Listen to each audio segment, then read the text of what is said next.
Yeah. Turn 2 Sakura Tribal here by Sean on the play. He's going to keep it, probably going on a bit of a beatdown with it. He doesn't need to land straight away. We're also seeing a lot more of these the filter lands from Lorwyn block. Yeah. Popping up a lot more. People just feeling that a lot of spells cost 2 mana. The filtering problem isn't that much of a problem, and it's just cheap untapped lands. A sack now here by Sean. You don't have to take the 2 for the shocks. Wanting to go up to 5 mana next turn. Maybe represent Cryptic plus another 1 mana spell.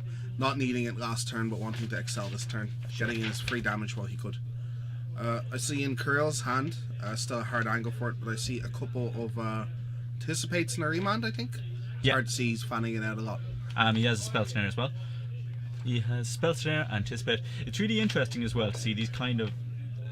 I feel like Twin has to play Serum Visions. It has to play a 1 mana cantrip, whereas Scapeshift can play a 2 mana 1 Anticipate. They can take a bit more time, have a slightly more powerful cantrip, one that just does something a little bit different. Yeah, maybe so. I find that that's what I find interesting about this. Anticipate on stack, it's going to get remanded here. Kurill only with 1 blue mana at the moment, might be working against him. We'll see if he gets to make his land drop. Draw a big Kurill. And he's going to start suspending search for tomorrow. Yeah. And that's going to be met by Electrolyze at the end of turn for Sean. Yeah. Try to net him a bit more card selection here. Absolutely. And we can see as well this problem of in no other control matchup are lands so important as in the Scapeshift mirror. Usually they always say that the control matchup is always won by the person. Here's another remand on an Anticipate turn and deny Kurill his land drops. He's already missed his 4th one. Score Tribelder would help with that, but I mean, it's just he's very far behind in terms of this. Sean able to play his counter magic a lot more efficiently here. Kurill choosing not to deploy the Sakura Tribelder, fearing the Scapeshift maybe from Sean on the untap here. Absolutely. Just draw from Sean. And there's a... reach through depths. Is that reach? I thought it was remand. Yeah, it's reach through depths, you were correct. He's got a lightning bolt, not at its best in this matchup. No, so Kurill having to keep up counter mana here. Him missing his land drops is really going to tax him during this game. Sean able to cast multiple spells in a turn. Kurill maybe only 1 or 2 spells a turn. This Anticipate is finally going to resolve. Nope. Another third remand by Sean. Excellent play. There's maybe he can do that on the search for tomorrow. It is a genuine decision whether it should be hit the Anticipate or search. I guess both are doing the same thing. They're getting on tapped land, but now Kurill also has the chance of drawing a land for his turn and playing that. So maybe I would have countered the search, but that's a tough decision. Yeah, I think he's on the right idea though of just turning that screw. Making it hard, making Kurill want to resolve non-counter spells. Yeah. Or needing to resolve non-counter spells. Kurill is also 3 lands still away from any... Now only 2 lands away from comboing it all with his Scapeshift. But Sean is on Scapeshift. He's got the 7 lands. Okay, we're going to see... That's a Spell Snare. That Spell Snare was resting in Kurill's hand and... Lightning Bolt. Kurill's life getting dangerously low here. He's taken a few hits. He's had to play an untapped. He's taken 2 bolts and he's taken an Electrolyze. Yeah, untapped Breeding Pool here by Sean. But that's pretty much most of the burst damage that Scapeshift can bring out. So we're going to see Sean always representing that Cryptic mana. Yeah. Does he have Cryptic mana? He does. He has Cryptic mana. Only Cryptic and Mountain. So he's going to Electrolyze, make him sack the Sakura Tribelder. Yeah, this Electrolyze is going to force a sack from the Sakura Tribelder. Still hitting the player, so still getting to draw a card for Kurill. Because this is the interesting question. If that Sakura Tribelder stays alive, Sean is probably going to start hitting. And Kurill's got 2 Anticipates in hand. That chip damage is really going to affect the game. If Kurill just lets it live, it's basically free as well. You very rarely, you can posture to win with burn and force your opponent to do things about it, but you're very rarely actually going to win with burn, and that Electrolyze is essentially free. Yeah. This is now turning out to be very good for Kurill because he just has so many live cards in his hand. Absolutely. It's the classic one of I've been seeing more and more recently, which is mana screw beats mana flood. Eventually you'll find your lands, you'll have all of your spells in hand, and really those remands didn't find the action that Sean needed for this. He also only has 3 mountains by my count, the steam vents and 2 mountains, so a long way away from that tree, activating that Valakut to chip away at Kuro. Yeah. And so we'll get an update on the life totals exactly for you in a second as well. Looks like Kirill's on 7 and Sean is on 17. Yeah, so a genuine danger, as we said, he had to kill that Sakura Tribe there. That could have really done a number on the life total over the next couple of turns. These decks usually don't play that many Snapcaster Mages. It's somewhere around 2 or 3. They kind of there's been lists with 0 before. It does range a lot to give such a dominant card, only having Kirill going for Scape Shift. That's really only 2 cards in Sean's hand. If Kirill has Spell Snare plus other counter spell, does he have the Soul Read? Is Kirill just like, yeah, here's your counters? He's got a remand. He's got a remand for the Cryptic, but help. Yeah, if his counter spells are remand plus Spell Snare, he's actually not equipped to fight this battle. No. Kirill has a lot more cards in hand, so probably doesn't mind losing this. He has the Anticipate. He has a Mana Leak as well. Mana Leak. So he's going to remind his own Scape Shift, and this is a pretty normal strain of play. You'll see this a lot out of the twin matchups as well, just saving the crucial spell. And Kirill ready to go for it again next turn, and I wouldn't be surprised if we saw another Scape Shift attempt here. And that's the versatility of Remand as well. Just being able to protect your own spells in a counter battle, I think it's fantastic. Yeah, for sure. A bit of thought here by Kirill, but I am going to be very surprised if we don't see him just go for it again if he went for it the first time. It looks like he's only tapping 2 mana. Tribe Elder. Okay, he has time here. Like Sean behind in cards, Kirill has 6 live cards in his hand, 7. Yeah. Maybe a full grip of live cards. I guess he's thinking the only way he can lose is if Sean has another Cryptic. He can't win another Cryptic fight. I don't think he has a secondary man that just anticipates on 1 counter spell. But maybe that's just the time to go for it. Yeah. When your opponent only has 2 cards. And he's got a second Scape Shift or a Cryptic. Both fulfilling very similar roles. Just back up Scape Shifts again. Yeah, he doesn't have the extra land. He's going to take the Scape Shift. I like that. I don't mind taking the Scape Shift. Yeah. You can bait 1 Scape Shift here and just let it get countered. The problem is the only thing you don't want it to be countered by a Cryptic Command and net Sean a card. Yeah. So another Anticipate and less spicy options this time. More lands and another Anticipate. He's taking another Anticipate, I think. Land is also an option here. He has no lands in hand at the moment, but this third Anticipate can take it. Because all those Anticipates got remanded, it feels like Kirill's playing with 5 or 6 Anticipates in his deck. Oh, that wasn't Anticipate. We're getting word from our producer that might have been a Cryptic Command. Nope. That he took off the second Anticipate. Oh, sorry. So it wasn't a third. I was very sure he took Escape Shift. Okay. No, he took Escape Shift first, and then Cryptic off the second Anticipate, I think. Oh, sorry. Yeah. Producer means here. Absolutely. So that makes a lot more sense than taking an additional Anticipate over a land. Draw here. We see another land drop, which could be important. He's going to go down to 5. Putting himself in double bolt range is not is a tad dangerous, but he probably needs the extra mana to maneuver all his counter spells on Escape Shift. Yeah. 5 mana open here means he can Cryptic and Spell Snare. So Escape Shift. And I think Sean might have nothing here. Sean's excessively flooded. He is not even mountain flooded. Yeah. He just says, yeah, go for it. Sucks. He's just going to make Kuro go through it here. For anyone that doesn't know, Valakut, the Molten Pinnacle, is a land that says whenever a mountain comes into play under your control, if you control 5 or more mountains, it deals 3 damage to a target.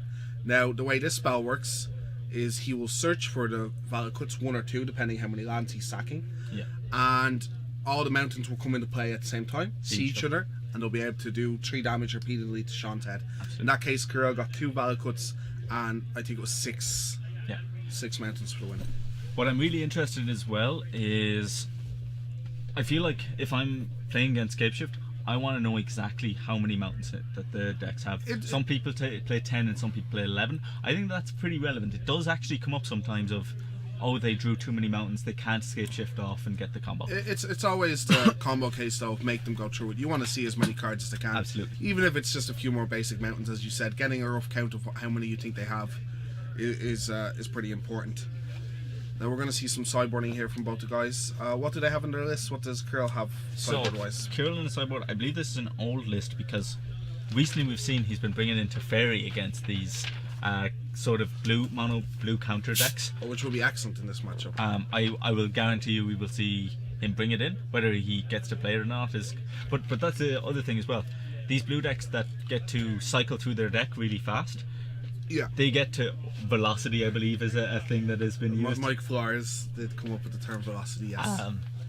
You get to see your sideboard cards much more. So when you say, "Oh, one of Teferi, what are the chances?" and it's like, well, they're pretty high. If you're going for Anticipate Steep, Snapcaster Anticipate, and a bunch of Romans to draw cards, I mean, mostly it's a card you can't have a second of. I think he has one in the board. Absolutely. If I was talking to him, and that mana, like the deck already sometimes doesn't play full 4 cryptics because that's very tough on its mana and its curve. Adding it to Fairy is almost like having another cryptic. Yes, it's a more powerful effect in matchups like this for sure. Kirill is actually playing a full 4 cryptics. Is he playing full 4? Okay, I will put my foot squarely in my mouth. Well, you don't know if he's correct. He could be wrong. But yeah, the rest of his sideboard, we've seen before, he has Obstinate Bailots. Those are usually brought in against any of the Liliana the Veil decks. 3 Rending Volleys against any small creature decks. 1 Dragon's Claw against Burn. 1 Counterflux, this is definitely coming in. Counterflux, very important for this 1 matchup. Negate, 2 Dispel, both coming in for the same reason. 1 Pyroclasm, which we won't see. 1 Anger of the Gods, 1 Krosan Crypt, and 1 Vandal Blast, and I imagine 1 Teferi. So yeah, it's going to be pretty interesting. Sean is, we see actually, you were talking about how the Scapeshift decks can't sideboard in a particular way, they have to stay with their core very, but we're seeing that they kind of can. They can put in these big threats, these big spicy numbers that people usually make themselves not prepared for by taking out removal, like a Murderous Cud or a Dismember in someone's main deck, just not very good against Splinter Twin or against Scapeshift, and they take it out, so you put in a Dragon and they go, oh, I can't deal with that, and it's backed up by a bunch of spells. Dragon has an interesting spot. I don't know if Sean is going to bring it in here. In the matchup, you do bring in a lot of counter spells that only deal with spells, so Dispel and Spell Snares and Negates and the likes. But at the same time, you're committing 5 mana to a board where your opponent can always just play a spell and kill you. No, it's very tough. Not in this matchup, because it's still worth discussion. I can see it. It's a very grindy matchup. I would like to see if he actually does. I don't know if it's the best plan here. Teferi, on the other hand, is excellent. Slam dunk. Yeah. I think as well that's kind of a meta call, because we've seen in the shop a lot of players like to play those blue spells. A lot of Delver-esque decks. Delver, Twin, a lot of those kind of decks playing, even some kind of more brewy blue-white control decks, things like that. Yeah, for and sure. just Teferi is just, if you can find a place for Teferi to get it down onto the field, it just skews the game so far in your favour. So we got a turn 1 search for tomorrow off of a Stomping Ground. Kirill going down to 18. And Sean just shortcutting him very fast here, getting that land, not wasting any time. Absolutely. There's no reason to keep up the mana. There's nothing he can spell snare here. But yeah. This first land, important for him though, taking his time to choose. It's going to be a breeding pool. Both players down to 19. Oh, sorry, Kirill's at 18. Yes. Search the absolutely ideal start for this matchup. Going to be able to guarantee him blue mana at some. He seems light on land again. I haven't seen his hand fully. He seems a bit light. Was that a land he drew for the turn? Yeah, he did. He drew a Flooded Strand. Flooded Strand would be very important because he has a lot of blue spells in hand again. Scapeshift, 2 Romans, 3 Romans. Oh, Scourge Tribuilder. Excellent. Yeah, he's going to fetch, and we're going to see a Spell Snare. Sean, knowing the power of Sakura Tribuilder.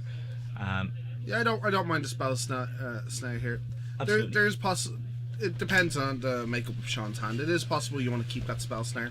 Yeah, it's actually pretty difficult. I feel like thinking about some of the plays of this, because once again it is kind of counting to 7 lands, and if you can stop your opponent from doing that, you have a good shot at winning the game. Then we saw last game where Sean focused. He drew a lot of lands, but he focused a lot of his energy on stopping that. And once his opponent was able to do that, because he has such a density of cards that he ran out of action to fight the counter spells that were needed. Kirill just letting spells get countered and Magic's a complex game. Yeah, it's hard. It's a hard choice. We see here Sakura Tribuilder from Sean, not keeping up counter mana to try and fight over that search, and keeping open one that can represent a dispel or maybe a spell snare here. Absolutely.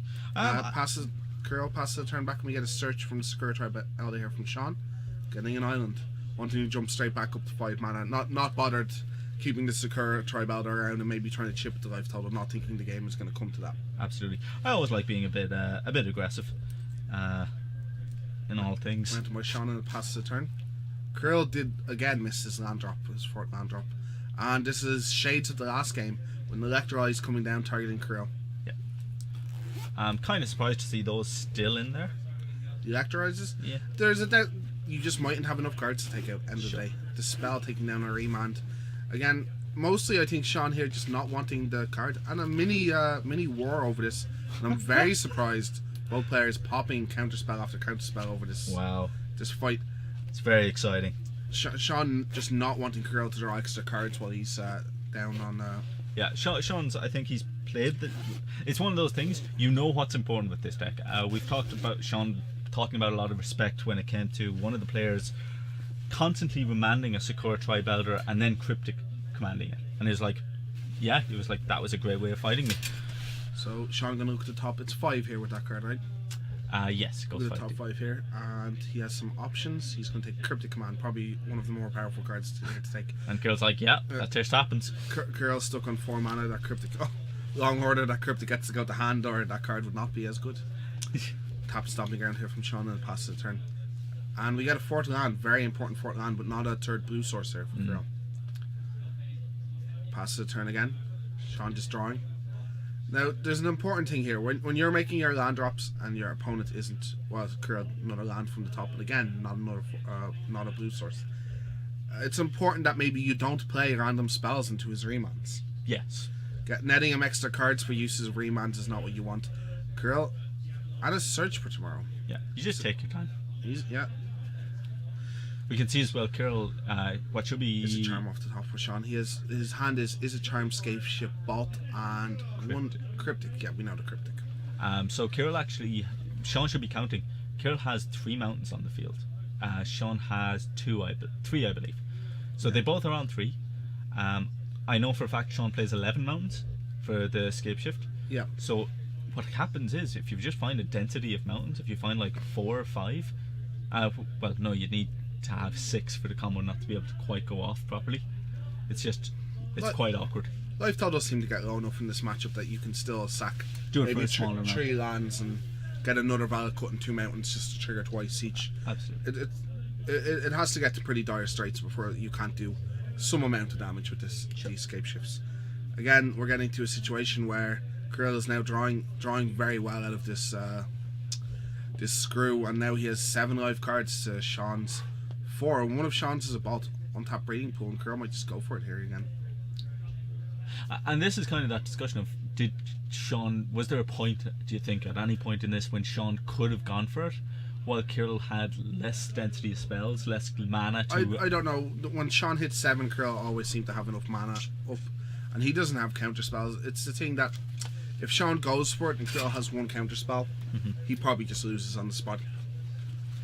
That's true. Pass the turn by Sean. The Sakura Tribe Elder is going to stay alive, and he's going to do the pecking game. He's going to take Sean's life total down enough that Scape Shift can threaten in a once off with 7 lands. Because another part of this as well is 18 life is a key number we've seen before. Usually 18 is done by 7 lands and 7 6 times 3 18. Yeah, but you need 5 other. Yeah, you just need 6 mountains in the so you need 7 lands in the Scape Shift. Yeah, absolutely. But we're talking about the 18 life total. Yeah. So people sometimes can be able to fight this deck by not using their fetches as aggressively or shocking themselves and just being able to stay at about 19, maybe even 20 life, depending on the deck. Yeah, you need to know when you can choose to play that way. And the turn, Sean is going for a Cryptic Command. It seems probably a bounce of a land and just a draw of a card. He needs to cycle here. Sitting on a Cryptic Command isn't doing much, and I think Krill is wise to let this resolve. But this means that Krill only has Cryptic Command as a counter if he chooses to. Absolutely. Now he can have 2 normal counter spells, but if he chooses to Cryptic something Sean plays here, he won't have a counter spell after that. Yes. So maybe is this a sign that Sean's going to go for it? No, probably just play his Sakura Tribe out of his own. And are we going to see the block stare down who sacrifices first? And a remand here by Krill, knowing that if Sean recasts this Sakura Tribe Elder, he's in a bad place to fight a counter wall over the Scape Shift in Krill's hand. So it's not a bad remand. Very smart. Especially with such an overload of spells in Krill's hand. He just needs to be using them. And is it Charm here by Sean? making Krill pay 2 for this. And this is pretty clever. If Krill pays 2 for this, Sean's going to slam an untapped land and attempt to escape shift. Does he have an untapped land? It looks like he has a escape shift and a lightning bolt and a blue. Oh, he does. He does. He has a steam vent in his hand. Wow. He has the double green as well. Will Krill bite? That's a great play. We've seen some really and a good... remand again, so he gets to draw 2 cards this way. And I think Krill's... No, Dispel doesn't counter escape shift, does it? No. So Krill just wants extra cards here, but he might be very dead. Sakura Tribalda going back to Sean's hand. And here we go. Untap. Escape shift. Escape shift. What you got? That was excellent. Oh, there's next to land. We did not see that. Sean just as confused as us. We assumed that was tapped. That's unfortunate for Sean. We saw exactly what he was going for with that play. Yeah, that seemed like an excellent play, but Krill had 6, not 5. Yeah, no, he had 6, not 5 lands. He's just going to concede there.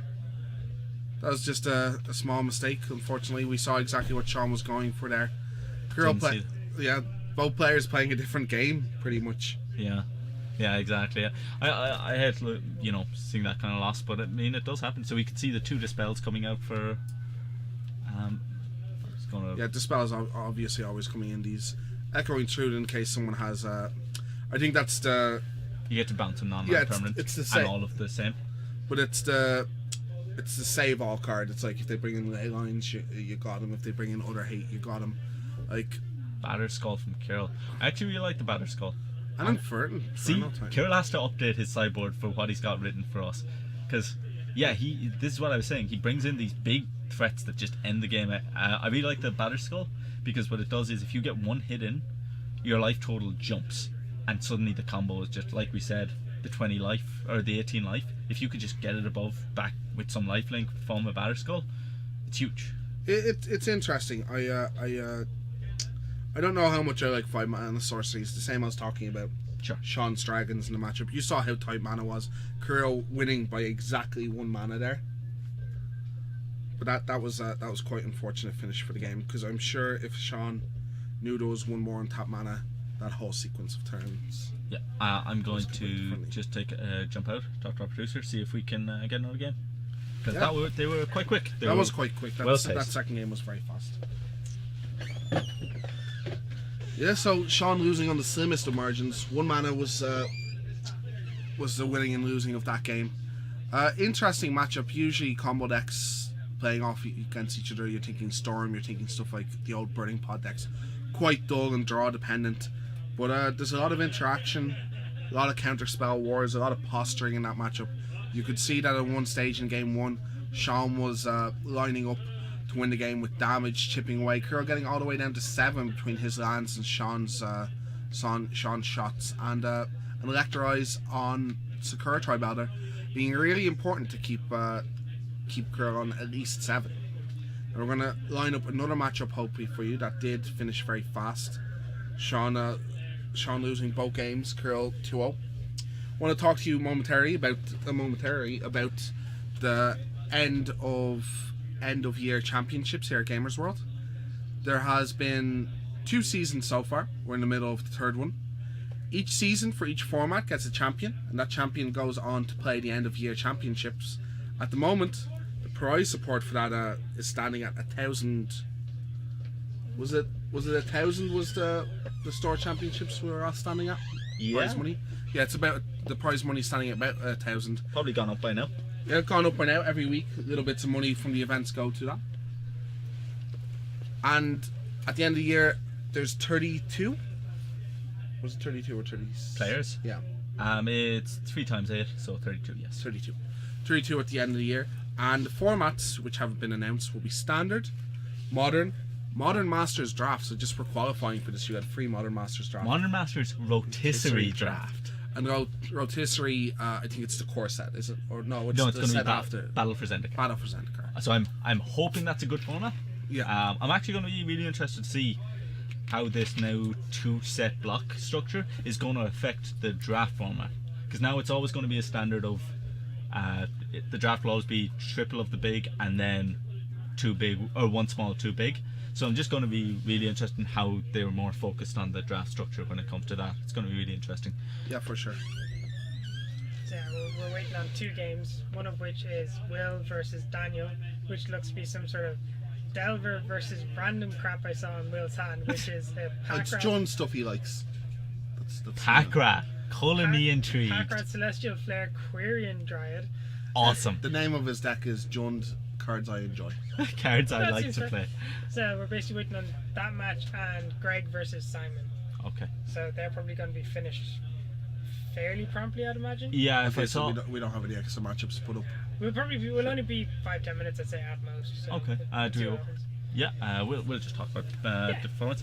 I recently got to play again the another Modern Masters draft. Yeah. We played a few online. It feels like it's so hard to win in that format sometimes. I have been losing a lot at that format. I've had to put a decent amount of money online. I'm just keeping my head above water and seem to have one draft in the barrel the whole time, but it's a very hard format to master. I think it's worse than the last one. The formats, the archetypes are a lot more defined, Okay. and that's cool to play, and it's cool to see the different decks. And the example is LSV with his 8 Scatter the Seed GP Vegas deck. Absolutely. And stuff like that is very cool. But at the same time, it makes it a lot harder to read signals. And harder doesn't always mean better or more skillful, if you know what I mean. I think as well, part of it, what happened was, to me, it felt like they were actually less defined. The roles There's a were slight less. hum off the machine. Sure. I feel like the roles were less defined in this one than in the last one, because in the last one they were like more goblins, fairies, whatever. You had to kind of search for more. Like the spirit deck felt kind of hidden, which is funny and flavorful. But once people noticed, oh, really, you want to be playing Nameless Inversion in this deck. You want to be playing, these kind of spells in this Yeah, deck. to me, I don't know. There just seems the scales seem to slide too much. So every color probably still has its best common and uncommon. Yeah. You're looking at the likes of maybe Muldrifter. Lightning Bolt. Lightning Bolt is probably the best in red, and they go into every deck. But below that, the rating changes so much depending what you like to play Sure. and what you're in. And sometimes that's a lot of fun, and you end up getting gems late. Mhm. But sometimes it ends up 3 drafters right next to each other in green. And that's because the big green 5-color deck didn't want that Kozilek Predator, it wanted that Manta Ray instead. Or it wanted that Bounce Lands. Now Bounce Lands a premium in most decks. Sure. And it turns out that tokens deck took all the Scatter the Seeds. Yes. And then the next guy thought tokens was open because he got a late Nest Invader. Yeah.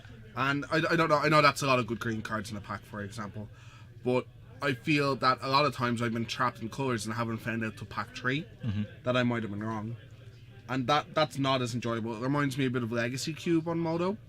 Sometimes a lot of fun. Other times just a cluster of people drafting what they want and not getting out of it. I also feel this format is full of people. I'm a big advocate of staying open in drafts. And I say it around here a lot. Your first 5 picks shouldn't look like a deck.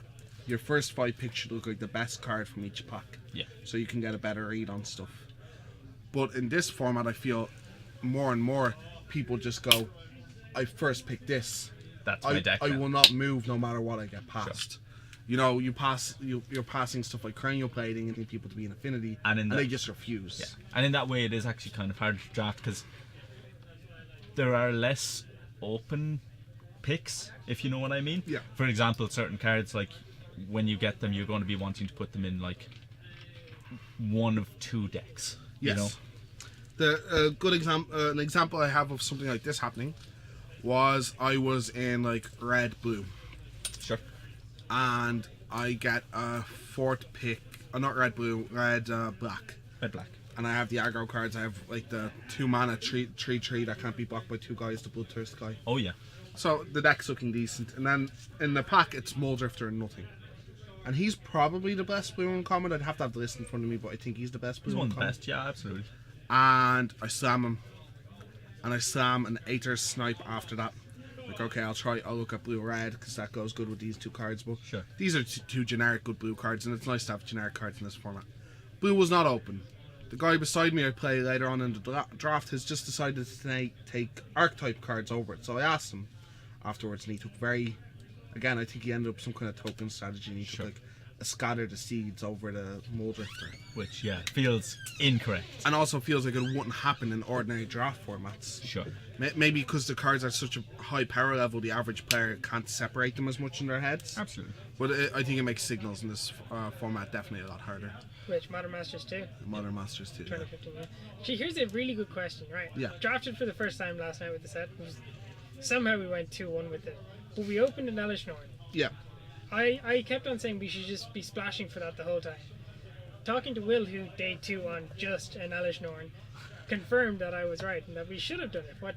I think Will is a bit harsh on himself. I think day 2 in GP takes a lot more than just one just bomb. Yeah. There's a big difference between sealed and draft for one. Yeah. Sealed, you do just get to play her whenever you open her, because a lot of the time there's fixing. There's baubles, there's rampant growths and common. There's alloy mirror that goes into nearly any sealed deck you like play. we had an Alloy Mirror as well, and Rampant Growth. But the big thing I think in draft is archetypes, and if this card is warping your archetype, I don't know if it's always worth it. I don't think strong cards are winning because all the cards are so super strong. I think strong strategies are winning. Saying that, Elish Norn maybe is super strong. She is head and shoulders above most of the cards. there's a couple cards I'd prefer over, but it depends on your deck. If you're a green deck that's playing rampant growths and stuff anyway, yeah, maybe you can squeeze her in. But if you were like a green red aggro deck and you're adding a rampant growth and an alloy mirror just to facilitate her, I would say no. I think the percentage of time you're drawing her in the game and casting her, because it's not going to be it's not going to be easy to cast her, probably is a lot less than the times that rampant growth and alloy mirror are terrible with the rest of your strategy.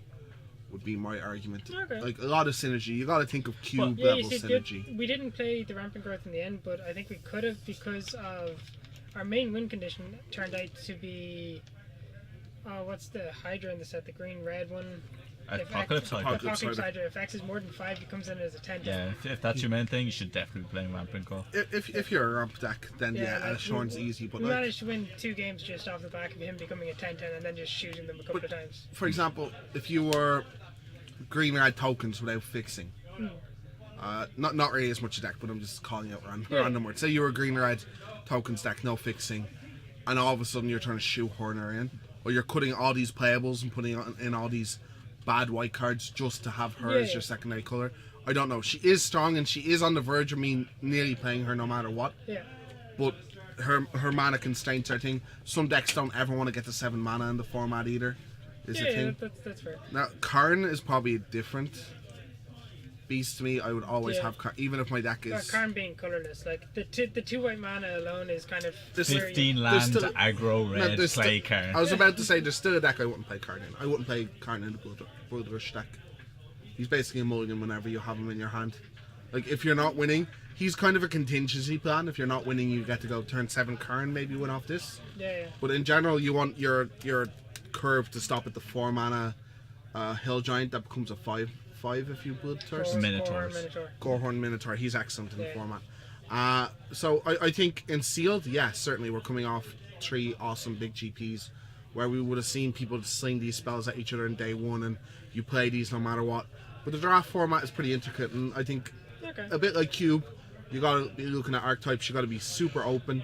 You gotta recognize what's open in the first couple of picks, see what's coming out and move into that, and don't be afraid to make cuts. I cut a Muldrifter from my affinity deck there the other day because I just wanted more artifacts. That must have been tough. Yeah, I didn't replace it with a good artifact. It was the 2 mana 2/2 that drew a card when he died. He's fine. But I just needed more Obelisk Servitor or something. No, I just needed more 2-drops and more artifacts, and that made my deck a lot better than Muldrifter, even though Muldrifter is a much more powerful card. This is actually something that really annoys me as well. I think people are pretty quick to cut, or maybe hasty to cut, Darksteel Citadel whenever they're drafting the affinity deck, and they maybe pick up like they're mostly blue-white, and then they pick up maybe 1 or 2 nameless inversion, and they're like, okay, I want to splash black. Suddenly my mana's not looking so good because I've got these 2 Darksteel Citadels.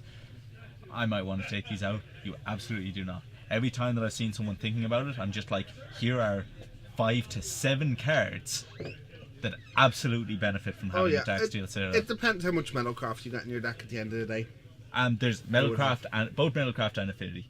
People just name Metalcraft, but both come up and it come up on a huge amount of cards. They do, but I've had an Affinity deck that didn't have much. Like there's still stuff like plating that has to be considered as well. But I could see cutting literally in this format. You could convince me of cutting nearly anything. Yeah. To me, at the high end of the Affinity deck, the payoff cards are cards like Cumulox, Cranial Plating, like you said, and Rusted Relic. I feel like those are 3 cards. Mirror Enforcer to a lesser degree.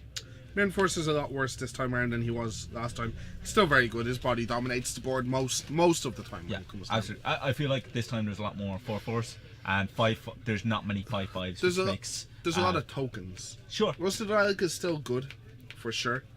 But Cumulox is the big one. Cumulox and Somber Hoverguard are Absolutely. the big ones. So what I'm saying is the payoff cards are these big expensive things that benefit hugely from a card like Darksteel Citadel. When you get to make your Cumulox cost 2 less because you just have a Darksteel Citadel on the format, like Darksteel Citadel produces 2 mana to cast Cumulox, that's huge. It is, but as I said, I don't like to make too definite statements in this format. Like, as I said, I've cut very weird things from decks that I don't think I've ever seen, would have cut before. A lot of synergy. Like, that's the fun bit of this format, I think. And the other side as well is, whenever someone has that deck, they're like, oh, well, I have my ratios of coloured spells are this way, I need that ratio thing. And I'm like, count how many. It's like, oh, I'm mostly white. It's like, count how many white spells you have, and they'll be like, oh, I've got 6. You know, that does factor Curve in. is a consideration there as well. So I had a draft deck yesterday that had 3 Court Homunculus and only 1 other white spell. Then I had, like, at the end of the curve, Cumulox, 2 Somber Hoverguards. That was the deck with the Mole Drifter. And I had another blue card. And I had 3 or 4 blue cards. I had, like, Vapor Snares. So, of course, Modo suggests 9 islands or something. It's 9/7 cut. And I can't, because I need a Plains turn 1. Yeah, absolutely. I absolutely need a Plains turn 1. And that was a deck I considered cutting Citadel. I didn't in the end, and it never got in the way. But, like, it definitely could have 2 or 3. I can't remember if it was 2 or 3, but 3 Court Homunculus or something like that. Like, 100% I would lose games if I didn't have the Plains in my opener. Absolutely. Yeah, I like, that's what I'm saying. I feel like the deepness of this format comes from those kind of decisions, not just, do I think I can table that mad ante? You know what I mean? Yeah, exactly. No, it's still a lot different than cube drafting. There's remnants of it though. Absolutely. Absolutely. It reminds me of it in certain aspects. I don't know if I like it as much as the first one. Not saying this is bad at all. Yep. Enjoying it a lot. Just I think the first one might have been better. There could also be the pricing. I feel like the pricing puts a bad taste in my mouth when it comes to wanting to draft this. I don't mind paying for a draft as long as you're a draft. Sure. There's enough €30 cards in it. Now that I haven't looked at the prices since the GPs.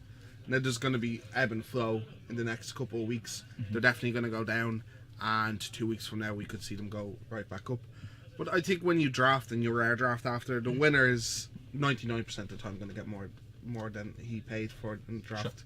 Now opening boxes, It's not what you do. people are buying and opening boxes, and hurts me so much, man. You buy it and you draft it. If you want to buy a box, you should be buying it to draft. People who make fun of people doing the lotto Yeah. and then buying boxes of Modern Masters, I'm like, slightly better odds, I guess. By the way, I want to clarify in Dave's statement. When he says rare draft, he means that what happens is after the draft, everyone takes all the rares and I think foils in this A format. lot of people have done foils, yeah. And you lay them all out on the table. Whoever comes in first gets first pick. Whoever comes in second gets second pick. So on and so forth until you hit 8. So Then it Dave, goes back Dave to- gets first pick. No, that's never happened. Someone gets second pick. Never happened. Maybe Dave gets third pick also because he won so hard. But yeah, I always feel like that's the best way of drafting and avoids what would I say, It's rare drafting. Like I can understand the temptation of someone if they don't have any prizes. Yeah. One, if there's no prizes, people aren't very competitive sometimes and will just mess. Yeah. So they just do whatever is the most fun opposed to fun and competitive. Yeah. And also, like, remans are still a $5, right? Yes. So why would I not just take every reman no matter what colour I'm in? I'm always in blue, so it's never a problem. Here's a Fulminator Mage. It's not worth more than my draft, but I'll take it. Yeah. There's a remand, I'll take it. Yeah. There's another remand, I'll take it. I guess Take I'm that, everyone. Well, then blue, I'd be in blue. red. Yeah, it's fine. But that was actually a fine pick order. But you know what I mean. I do. But plus it avoids some drama. We've had some stern talks over what would happen if Foil Goif was open. Yeah. Foil Goif was open here. I don't think anyone would, be disgusted at anyone. Some disparaging tweets. Some disparaging. I'd more likely be disgusted. Sure, with someone at a local draft than at a GP. No one at the local draft agreed. At the GP agreed to our draft at the end. You know. Yeah. It's a moral discussion. People are we could talk about it forever and not come up with a solution, proper solution to it. You know. I think it's his choice. Whatever he wants to do. If it's a weird one. It's like, what if he just drafted nothing? You know what I mean? Like, then is the discussion like what the local player or the Pascal? Pascal. My big question with it for players who think he shouldn't have taken it. By the way, it's completely okay to think he shouldn't have taken it. It's not okay to insult a man. Yeah. For playing a card game and playing it well within the rules and doing well at said card event. Absolutely. But it is fine for people to say, I disagree with what he did for these reasons. I wouldn't have done the same. I wouldn't have done the same in this place. Now I'd be out 10 grand. Yeah, 10 to 15 grand. 10 to 15 grand. But I wouldn't have done the same in his situation just because I think that winning a GP would mean a lot to me. Sure. But this is a man that's been around a long time and it might mean less. He's done well. Well, when you really think of it, the difference between 8th and 1st at a GP is exactly pretty much zero. Yeah. There is the money. You get the money, but if you're taking the Tarmogoyf, you're guaranteeing yourself that money anyway. And then the problem comes with there's a few pro points. Pascal probably doesn't care that much about pro points. Yeah. There, apparently he's saying that he shouldn't have. But then my question to people who say he shouldn't have is who don't you give out to? Yeah, exactly. I don't know the exact contents of the pack. I'd have to look back over it. I didn't watch the draft at the time. It came down to really a burst lightning. Oh, no, not for him. What I'm saying is when he passes it, eventually it gets to a green drafter, and the green drafter has to choose between Tarmogoyf and Nest Invader. I think Tarmogoyf is pretty much garbage and limited. But other people don't, and that's fine. But he is definitely not better than the likes in archetypes of, I've said it's so archetype heavy, than Nest Invader, Coslex, Predator. These are just commons. Imagine those with Bestial Menace in the pack. Oh yeah, Bestial Menace over Tarmogoyf all the time. Yeah. But I don't think Tarmogoyf is as bad in this format as it has been classically in limited formats. It has. I've heard the situations where it's nameless inversion into Paramorphic Expanse. Well, it's just because there's Evolving Wilds, there's Bauble. If you're in that green deck already, which is kind of looking to ramp and maybe do a 5-color thing, you've got a lot of things that just put things. My argument against the Tarmogoyf then is it's 2 mana, 3/4. Is it good enough? Yeah, your deck doesn't. What your deck wants your 2 mana cards to do is defend against aggressive decks, sure, or to ramp you into your later spells. What you want your action spells to do are be 5/5 flyers. Or 4 mana 4/4s that instead of dying draw you 3 cards. And he's kind of in between. Oh yeah. Or 7 mana 7/7s that gain you 7 life. That's what you want your 2 sets of cards to do. I love the Echo Worm. And in between you have this 2 mana 3/4, and sometimes he's going to be 2 mana 4/5. Then he's probably very good, but that's not till late game. And he's still a fine card. I think he's still worse than if you're in that archetype and you don't have one yet. He's definitely worse than Rampant Growth. If you're in that archetype and you don't have one yet, he's worse than any bounce land. He's worse than Wayfarer's Bauble. He's worse than Palaka's Worm. No. The comparison is between him and I feel Gnarlid Pack. Yes, this is the argument I had, and people told me I was a bit stupid for it. Really? Gnarlid Pack is better. Gnarlid Pack on turn 2 will block their 2/2 and they will die. He's a good man on turn 2. That is what he'll do. On turn 4, he's worse than Goyf, but at least he's guaranteed. There is a chance by turn 4 there is 0 in both players' graveyards. Yeah. And then Gnarlid Pack is a 3/3 and Tarmogoyf is a 0/1. I've got to go turn 2 like Rampant Growth into turn 3 Gnarlid Pack for 3. Yeah. And he's been great. My argument as well is with the nameless inversion thing is, yes, a lot of the times it's fine to go Tarmogoyf, nameless inversion your guy. What if you wanted to keep that nameless inversion for something different? And now you're kind of forced to kill a guy that maybe was inconsequential if you had just played a Gnarlid Pack. I might be a bit controversial and over the top with this, but anyway, I think no matter who you talk to, even people who think he's solid, won't rate him over many of the commons. Scatter the strong Seed, commons, yeah. Praetor, Nest Invader, all these guys are better than him in their respective archetypes. Absolutely. And at what point, I'd have to see the pack, but at what point do you not give out to someone for taking it if you're going to give out to Pascal for first picking it? Second picking. If it comes to second, I haven't seen it. Is there Bestial Menace in the pack? Can the green player take it? He's not playing green. if he's not green, there's definitely a different playable for him. That's not a playable card. He should not be taking that. In the world where people judge him for taking that card, you have to think of every card costing €0. Yeah. In fact, less than 0. You got to carry those suckers home. They're costing you money. With that card costing 0, it should table. It should come back to Pascal. And then do you give out to him for not taking a sideboard card over the Tarmogoyf if he can't play? Like, when do you stop giving out to a player? I like the argument of, would you pay $300 to $400 to put a Burst Lightning into your deck? Now, that's a nice argument. It doesn't quite work because that Burst Lightning goes to another player. No, for sure. The one. But I think it's a good argument. I think it puts things in perspective. This has put a lot of cool tweets on the internet. The Martin Juza one, he's the ultimate grinder, so I think he knows Pascal playing. A lot of people complaining are Platinum Pros that don't have to worry about money magic. Yeah. You know what I mean? Absolutely. They get decks provided for them a lot of times. They have the best testing teams. They have Platinum hotels to stay up in, Platinum flights to grab. I think that Martin uses sums up when he goes, "Oh, that's great. Imagine that burst, that Tarmogoyf wasn't a Tarmogoyf. It was just a crisp $500 bill." Yeah, exactly. Which one are you going to take? Yeah. You know, it's... I think PV does put it best, though. Like someone said, it's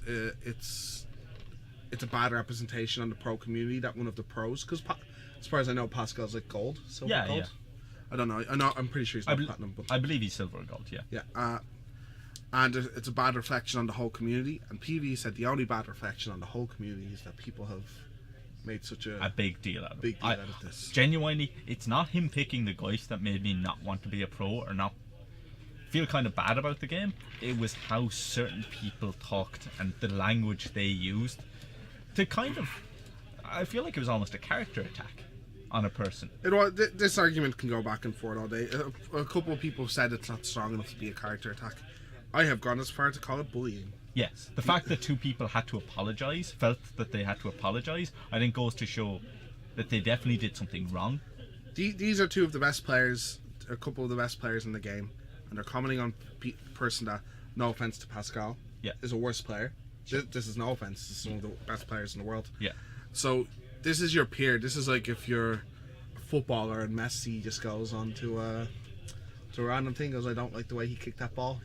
I've lost all respect for him." Yeah. So if your manager was in the coffee room and went, "I don't like the way you filled in that form. I don't respect you anymore." Yeah, it's. Did I do it? Yeah, it's pretty bad. Did I do it? Did I do it wrong? No, you didn't fill in that form wrong. I just don't respect the way you wrote it. Yeah. It's the same thing. I think it's close to bullying. I'm glad those apologies doled out. They were very backhanded kind of apologies. Like it's impossible to see what's going on. Unturnwald's one very much sounded like he was saying, "I apologise for saying it out loud, but not for what I said." I apologise for the way you interpreted my statement. Yeah, effectively. No, it's hard to see, it's hard to know if he was actually, because it is a heat. They all seem to respond pretty heat of the momenty, and to these guys the game is very important. I guess why they got very heated, but you don't know if their apology is proper or their apologies. You never know if anyone's apology is proper or fake. You know what I mean? Yeah. You want to give these people the benefit of the doubt. There was also another conversation about like, is it just a game? What does this mean to some people? Oh, I don't think we can go that far. I think we know that it means a lot to people. The people who say it's just a game, in my opinion, are wrong. Games are a lot different to other people. Is football just a game at the end of the day? Is rugby just a game at the end of the day? Are you telling those, in Korea, what's it called? StarCraft is a national sport, basically. Absolutely. Is that just a game? That's just a video game. Yeah. This is people's lives. These people know all their friends from Magic. There are people out there who know all their friends from Magic, have got their work from Magic, have got their livelihood from Magic, have got their confidence because they're so good at something from Magic. You can never say it's just a game. I think that's the view of people that aren't very committed to the game in the first place, and it's very insulting. I could see why people got mad at that. Yeah. It is not just a game at the end of the day. What I don't mind saying is it's just a GP top 8. Sure. It's not like he took this at some kind of world championships or at a pro tour. That, like, pro tour top 8s are, for some people, once in a lifetime opportunity. Yeah. This is where you make your career. This is a GP top 8. There'll be more. Can you rattle off the last 4 GP winners for me? No. I can't tell you 5 players that won a GP last year. You know why? so many of them, they've become so much less relevant in the last couple of years. Yeah. I'd still be chuffed to win one. I'd still carry my trophy Yeah. pretty proudly, but people forget. Here's also something. Can you tell me someone else that's been in the top 8 of a GP if I name a winner? Because you'd be hard pressed. Yeah, extremely hard pressed. Exactly. I definitely believe if he was in a top 8 of a Pro Tour, he would not have money drafted that Clark McGuire. Not even close. No. Because you're right, it does. And people brought up the payout issue of if the prizes for the tournament were worth it at the top level. Yeah. Now that's kind of been dismissed because the card is going for so much money. Sure, but it's still a real thing. Say when we thought the card was going to be worth $1,000. Yeah. Is it ridiculous that this person that at the top of our game is selling out for $1,000 because that's worth way more than anything that is in first or second place? You know, this has been an issue for a while though. There's always conversations, and what TOs are always going to tell you is that money is tight and they're barely making profit like any other businessman that I've ever heard talk about. No one's ever like, making loads of money. I'm making tons of money. I can afford to loosen the belt a bit. Yeah. You want some money? I'll give you some money. I don't think I've ever heard a businessman, when it's not to an AGM full of other people in his business, go, you know, hand over fist. I feel like kind of you might maybe put it in perspective of in a game of football. Actually, no, that doesn't work because that's on a team. Yeah, it's on a team. I'm trying to think what would be in a game of boxing. In a game of boxing. Game of boxing. In the game of boxing. Like Arkham Sock'em or what? Yeah, game of boxing. If you were like, here you can choose instead to hit your opponent in the head, you can choose to hit this target beside their head, and you'll instantly get $1,000.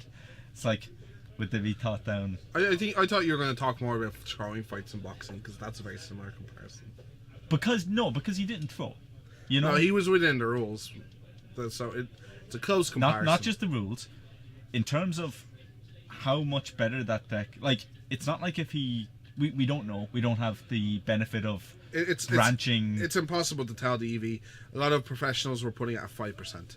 Like Burst Lightning is a good card and is probably the best red common, but it's not Lightning Bolt. It's not one of the big uncommons for his deck. Yeah. It's not a bomb rare that's going to win him. Like, every time he plays it, he's like a 90% favorite to win. Absolutely. It's a card that when he plays it, he will be slightly advantaged sometimes. Yes. It was. I think some people thought of it as poetic irony that he actually did lose to a Burst Lightning. I don't know if it's the funny. Burst Lightning. And there was actually... Should have asked if he could mark it. Yeah. Just like, can I mark this, please? Just no. But... You know, it is a tough one. If I was in that position, I don't know what I'd do. What I think is actually fascinating about the situation is that the controversy, the fact that he's giving it to charity, and the fact that it was on camera, and he happened to be on camera at the time, has created a one-of-a-kind Magic card. Yes. And there is 0 of them in existence anymore. They just don't do them. Like, the example would be the World Championship 1996 card. That's now worth, like, the most a Magic card is worth. Yeah, a huge amount. Yeah, I don't even know if they know where it is anymore. I think is that the one that's in a private collector's? Yeah, there's more than one. I think there's 2. I thought there was only one of that. I think there was 2 printed. And then there's Genesis, not something Genesis is the Richard Garfield card he gave to all his friends. Yeah, then there's the engagement one. That I don't think that's one of the big. No, it's not. Okay. Anyway, they just don't make one of a kind cards anymore. They can't. They're a company. They can't be really just printing money for their friends. Yeah. Well, they didn't know they were printing money. No, for their friends. I know they didn't. Well, there was insinuation with the Genesis card, but anyway, it doesn't matter. They don't print one of a kind cards very often anymore. And this, even though it's not technically one of a kind, it is the most one of a kind Magic card that's been printed in years. And people are very astounded by the bidding that's going on eBay. It's up to 16, 17 grand at the moment. Yeah. I think that's dollars. I'm not sure if that's euro. It is dollars, yes. And what I say to them is, it's for charity. People are going to give to anyway. Yeah. So there are companies and individuals that were going to give 5-6 grand to this charity anyway. Yeah. So now they get to do it and get a goif. Sure. This might just be worth it. Yeah. Like, this card selling for this much, this card might just be worth that much money in the grand scheme of Magic. Yeah. Because it is the only one of a kind card I can think of in the last, I don't know, 10, 20 years? There's been a few. The Lightning Helix that was flipped off the top at the Ravnica PT. Yeah, he's Craig Westcott. It's not Westco. It's Jones. Is it Craig Jones? Craig Jones. Yeah, it could be. What's like? I would love to know how much that sold for, because that was a big moment. They said a lot more than a lot more than a Lightning Helix was worth, but not half the scale of this. Yeah. Because like Tarmogoyf is worth 400. We have Phil Cleary versus Russell Rogers. Russell is playing Boggles. Which sides? Boggles. Yeah, Phil with his okay. huge beard on the left. Sorry. Russell's deck is fairly standard, except he's only got 2 Daybreak Carnets and 2 Mana Time. Are the only unusual things in it. Only 2 Daybreaks. Okay. Yeah. Okay, so Pretty much everything else back is... to our regular scheduled programming. Enough of my ranting about random going on. I think it's a good discussion. It's always interesting to have. We got Phil here on the left, and he is on Grixis Delver. He's one of our players who's been on Delver, various Delver lists and blue with red decks for a while, and just never quite found anything. And then Grixis Delver's come along and just become a real force of modern. I really like it. I like the deck a lot. And did Alex say that's Roger? Yes, the same. He's going to be on the right, and he's playing Boggles. Boggles want only 2 Daybreak Cornets and 2 Mana Tides. 2 Mana Tides. We don't know if that's a meta choice or a financial choice. I'd hope it wouldn't be a financial choice now with the reprinting of Daybreak Cornet. Although I want to notice the price of that was really funny. It was like $30-$40, and it just plummeted straight down to 10. Then was hitting 5, but then was going back up because the rest of the people Boggles panic sell. Yeah, but the thing is, the rest of the Boggles deck isn't that expensive. So what people think is then it was that whole it's Tarmogoyf economy. Yeah, supply creates demand. Yeah, which is really weird. So now people are like, oh, I can just make Boggles. That can be my entry to Modern. Yeah, and it's really cheap now. Phil been doing very well with this Grixis Delver deck over the last couple of weeks. Absolutely. I don't know where he is on the standings. He is high enough on them, right? Yeah, he missed a couple of weeks. Yeah, he did. I believe he had some. But Shane and McKaylee are leaders at the moment, not in attendance tonight. Shane starting the leaving cert today, I believe. Very nervous. He's very nervous. And Shane, we're if thinking of you. Shane is listening, get back to study. Yeah, don't fail maths. Oh, don't say that. Shane's been worried about maths, and rightly so. He's doing honours. It's awful. I've been there myself. So it looks like Phil, is he going to be keeping it? He's got Boggles player Roger on the mulligan. Yeah. How does what's the mulliganing like for Boggles? I feel like it's not too bad. I think in this matchup it's pretty fine. There's no thought seizes to take parts out of his hand, right? There's Inquisitions, is there? Let's see. No. Not sure. No thought seizes, no Inquisitions. Yeah, it's only kind of a splash of black for Tazagar in this deck and Angler. Yeah. So there's with no thought seizes or Inquisitions or Lilianas, the mulligan's actually okay for this deck. It is a moving parts deck, so you never really want a mulligan. Mm-hmm. But this is also a very good matchup for Boggles. Yeah, we might talk a bit later actually about the split between Tassiger and Gurmag Angler. People have been talking about. Would be interesting, that power toughness difference. It is very interesting, and I think it really depends on what your deck wants to be doing at the end of the day. Absolutely. So is he going to keep this 6? Contemplating it anyway. He's definitely keeping. So Scalding Tarn into Delver. Let's see if he takes the full 3. I don't know if Phil knows what he's playing against. Yeah, takes the full 3. This is what you want to be doing if you're Delver against the Boggles deck, though. Except Burn. You want to be racing. The problem with the Boggles deck here is they have so many enchantments that gain life. Yes. Like, he only has 2 of the Cornets, but they run stuff like Unflinching Courage. Some of them just run the lifelink card. It's just 1 mana, give a creature lifelink. Yeah. I think it's got Spirit Link at the moment. I don't know what version. Sure. There's lots of versions of the card. Absolutely. Delver flips straight away off for Spell Snare. Yeah, very important here. So Spell Snare, Electrolyze. It looks like in Serum Visions, is there and a Remand, and there's a black card in there. So that's either going to be, I believe it's Gurmag Angler. So Roger not hitting his 1-drop, it would be very reasonable there for Phil to go Serum Visions, keep up Spell Snare. But Phil does, Roger does know about the Spell Snare, so won't play into it. And I think there's a kind of an interesting way of attacking the meta where you have to just be like, okay, Roger should know exactly what Phil's deck does. He should know it's Grixis Delver. I know exactly what it does. But Phil might have played against Boggles before. Like it's been out of the meta for quite a while. Absolutely. I don't know if Phil has ever played this matchup in particular. Yeah. So we're going to see a draw off Roger here. Let's see if he can get down a card. He's going to... Here he wants a land and a 1-drop to play around the 3-man. No blue. He's taking 2. Taking 2. And is he going to play into a spell snare here? He is. 2 mana.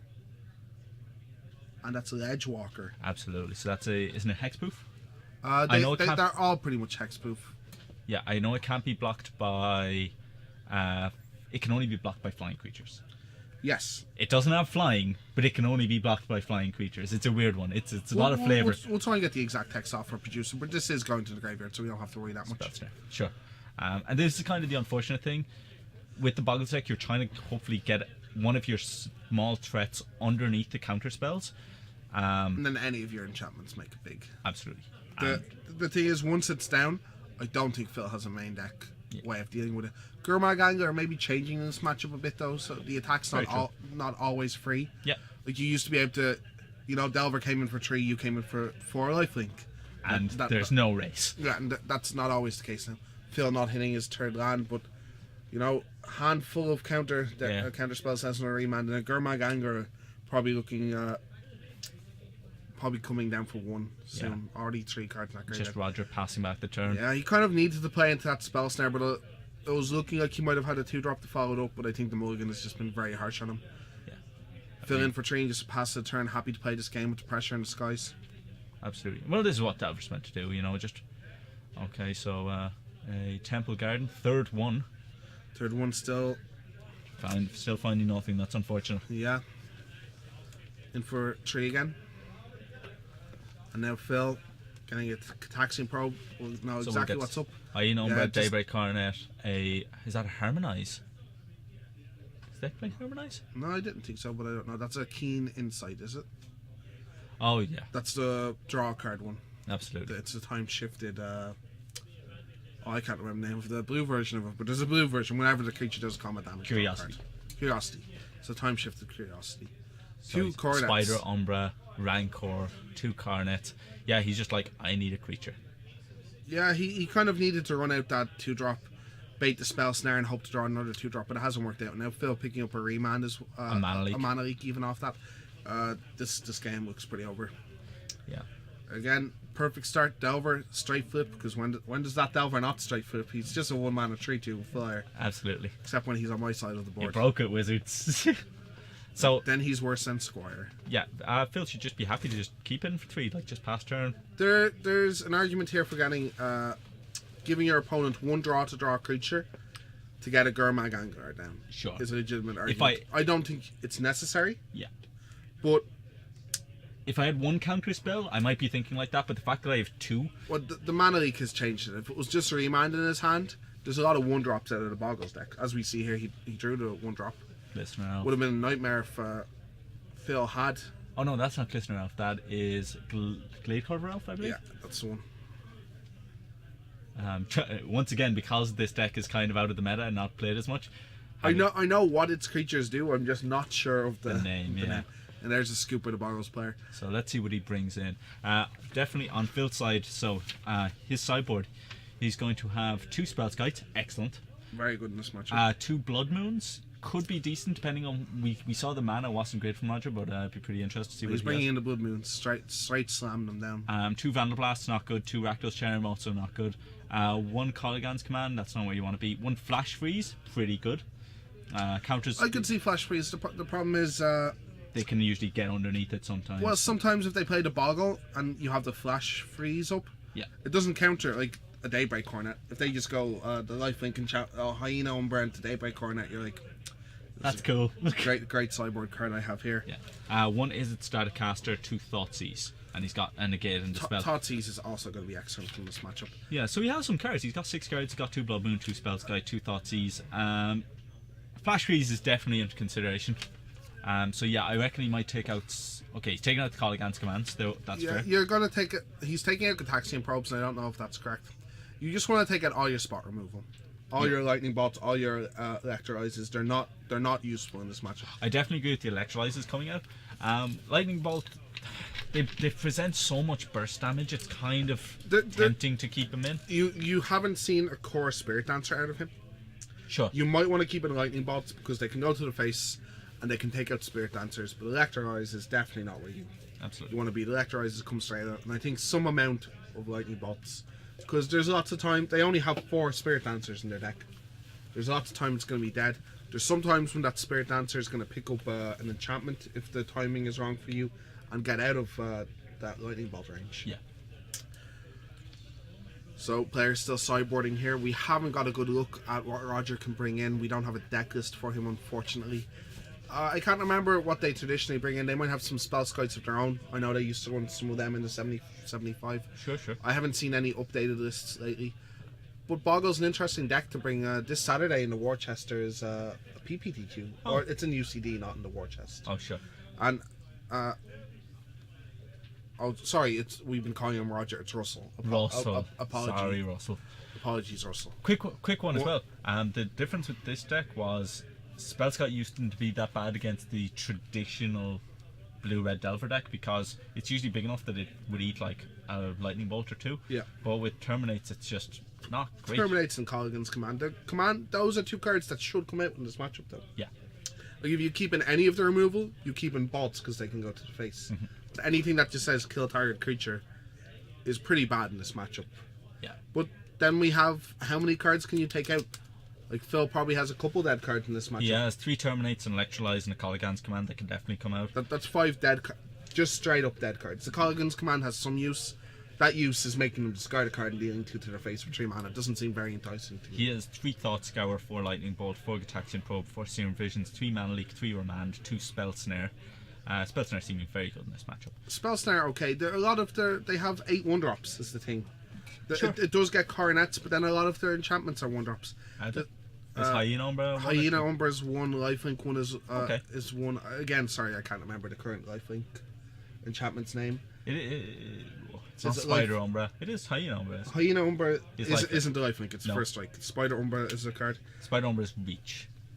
We're not exactly sure. Our producer is showing us Russell's sideboard at the moment. So it looks like Path to Exile, Relic of Progenitus, and I don't know what that middle card is. Anyway, we've got to lead off. Deglamorize.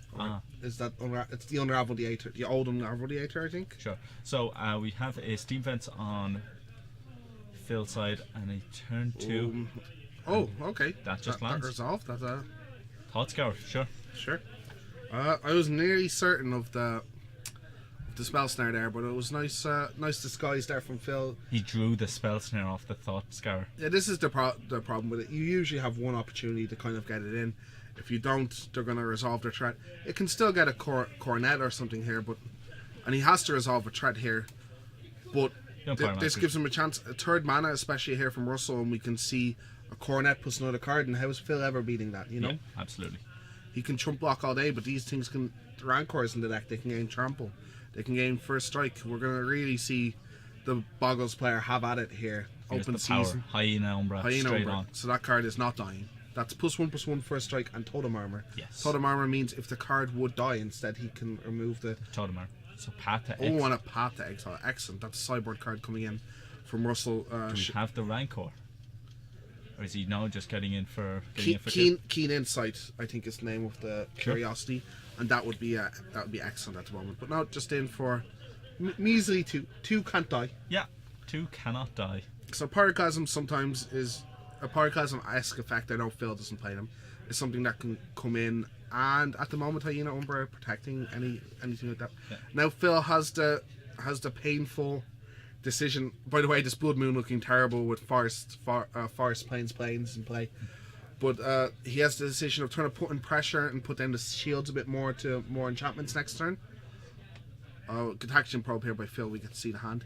Or does he just leave open counter mana? He'll get his decision made for So him. we have a Daybreak Coronet, so that must have been drawn. No, because he had to pay 1 mana for it. Yeah, he just wants the Hyena Umbra and make sure there's probably no Pyroclasm effects, but why bother? Oh, no, the Pyroclasm effect still doesn't I get think it. he just wants to get the. Oh, well, he can't. He doesn't have a. Sorry, he doesn't have a second enchantment. He can't target unless he has the second, and he has a forest, not a temple garden. Yeah, he wanted to get the Young Pyromancer out of the way. It presented a lot of chump blockers, which just. Well, he can't coronet unless he has a green enchantment. Is it green? What? Well, coronet has to target something with an enchantment already on it, right? Sure, but he could have. But it's only 2 mana, so he could have actually gone Hyena Umbra Coronet. He only has 2 white. You mean is double white. Sorry. Yeah. Oh, it's double white. Oh, okay. I thought it was white and not colourless. I'm pretty sure it's double white. We'll get a double check off our producer. So we have the Gurmag angler coming down, but Cornet is just going to really make that angler not great. Yeah, again, there's a spell snare in Phil's hand. He's planned this out pretty well. Okay. But I think Russell's probably going to try and go for it anyway. He needs to try and make his guy big enough to start swinging by this angler. The thing about this angler is it's going to probably be on D work a lot. Like, we're looking at Phil's hands. We see a lot of counter spells and some lightning bolts, but not much pressure. Without a Delver, this deck has a hard time pressuring the Boggles deck. It's funny how the 5/5 just cannot pressure. Yeah, just confirming Cornet is indeed double white. Okay. Double white and costing only double white, so that spell snare being able to get it, as we said. Considering... So. And playing 1-mana spells is pretty damn safe in this situation. That's what he has. Ethereal Armor. Ethereal Armor, +1/+1 for each enchantment attached to creature, and now has first strike twice. Not double strikes, sir. Just first strike. First strike twice. Yeah. Unfortunately, they do not trigger at the same time. Yeah. They do not trigger at all. So yeah. And so this thing is a 4, 1, 2, Yeah. 2 from the Ethereal Armor, 1 from the Hyena, 1 for itself. Yeah. So 4/4 first striker at the moment. So it needs to put something else on. Again, 1-mana spells really safe to play here for Russell. Yeah. But I mean, considering if he can't get a lifelink onto this this rooftop walk, no, we have a lightning bolt straight to the face. That might tell if I'm Phil, that might tell me, okay, the way is clear. I might want to start hitting in face. There's a blood moon. Blood moon actually worse for Phil. No, absolutely terrible here for Phil. Significantly. That's weird. That Ledge Walker can't be blocked except by flying. Yeah, creatures, it can only be blocked by flyers. So the no attack from Russell's a bit weird. No attack and no kind of attempt at a block made either. So I'm not quite sure what happened there last turn. Rancor here. Rancor representing +3 because of the Ethereal Armor. Yeah. And we're going to find out here that it's incredibly hard to race a Boggles deck. Absolutely. Boggles, by my calculation, down to 12. Yeah. Phil stuck on land. Both players stuck on land. Phil wasn't able to Snapcaster and negate, but this way he's going to... If he had a Remand, that would have been a nice target for the Remand, though, with only 1 green and Absolutely. Russell missing his last few land drops. Wanting to keep up other cards, though. Maybe we saw another Lightning Bolt there represent a race. 1 white mana here. Now going in for the attack. That's attack for 1, 4, 5, 6, 7. That's an attack for 7. I'm going to get an update on the life total for Phil for a second, but this seems close. There's a Snapcaster for a Snapcaster Lightning Bolt. It looks like Phil is on 5 and Roger's on 12. Yeah, Phil's going to try and race here with a Snapcaster Lightning Bolt, but I don't think this is going to be enough in the end. There's still the Cornet hanging out in... yeah, confirmation, you're correct that Phil is on 5. Russell on 12, now going down to 9. No, if Russell doesn't have anything, it's game. Oh, is there a second Lightning Bolt? I thought it was a Blood Moon. Oh. He has a Blood Moon as well, and just Lightning Bolt, yeah. Lightning Bolt. There we go. It's very weird for Russell not to go for the Cornet there and make... have to use the Spell Snare. Makes him use the Spell Snare. If he uses the Spell Snare there, he's not able to Snapcaster Lightning Bolt. Absolutely. And we might be looking at a different game. Yeah, we might be looking for a win for Russell there. Close game though, and a lot of decisions to be made. It's easy again. I can see both hands and both options, and it's easy to say it from my seat. Absolutely. But sometimes playing against the blue mage not as good. Phil explaining that he saw only non-basics in game 1 and then nothing but basics in game 2. Yeah, it's actually going to be this Boggles deck. I think the card it's going to be missing is Horizon Canopy. I'd love to know what price that card is at now. It's interesting. It doesn't see much play, but again has only been printed once and has lots of casual. Yeah, exactly what we thought that Phil would bring in. Every card we thought he'd bring in. Interesting. We didn't mention the negates, which I think was, or did you? I didn't. I can't remember. I don't think we did. Which, yeah, geez, negates excellent in this matchup. You have to have again. It is and it isn't. That's why the Boggles deck is so good against decks like this. He plays his Boggle on turn 2 or 3, and you have negate instead of that remand you want, that mana leak you want. It's hard. Traditionally, this is quite the tough matchup. We have Daniel versus Damien. Dan Daly? No, Daniel Duncan. Oh, sure. He's playing Grixis Delver. Yeah, I've got his list. Daniel has Grixis Delver, and who's the other player? Damien, he's playing junk. Yeah. Damien. Yeah, he's playing old school. Okay, junk, so this game was over pretty fast. It was only 2 games. We're going to move them over, and we're going to get Daniel on Grixis Delver. And we're going to get Damien, we saw him last week, playing his junk deck, I assume. Yeah. I asked him, did he study up on his last week's list, and he goes, no, I didn't want to see all the mistakes he made. And it's like, that's not how you think. You have to learn. Well, you gotta get your head firmly in that sand. Yeah. The deeper it is, the less mistakes you've made. Yeah, absolutely. So it's kind of interesting to see. This is definitely a deck. Oh, anyway, that was something we wanted to talk about. Well, I wanted to talk about anyway. The split between Tasigur and Gurmag Angler. I think people have all settled on the number of 4 in total of those. I personally like the 1 Gurmag Angler, 3 Tasigur. I would be for Gurmag Angler all the way. Okay. I think that you are activating Tasigur so little, and when you do, the chances of you getting back a Thought Cast, or not Thought Cast, Thought Scour, Yeah. or a counter spell that isn't very relevant at that moment, like very a Spell Snare, Okay. are pretty high. You've got a lot of not irrelevant spells, but I'd call them enablers. You know, getting Serum Visions back isn't bad. But what situation in a game with this deck are you in where you're sitting on 4 mana and getting that back? Well, the other side you have to look at it is using Tasigur. You do get to delve away a lot of those irrelevant spells. You do, but the top of your deck is a lot of meh spells. It's not that any of them are bad. It's just that you're spending 4 mana to do it and give your opponent the option. I'd rather the 1 extra power, and this deck wants to put a clock on people. Okay. It would be my opinion. I would take up the opposite opinion of sometimes these corner cases come down. Like, I can see the corner case more where you would want to use 4 mana to try and find something to finish them off.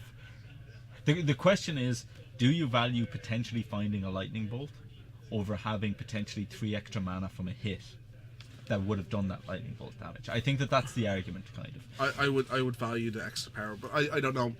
This deck is very new. There's a lot of people forming opinions on it.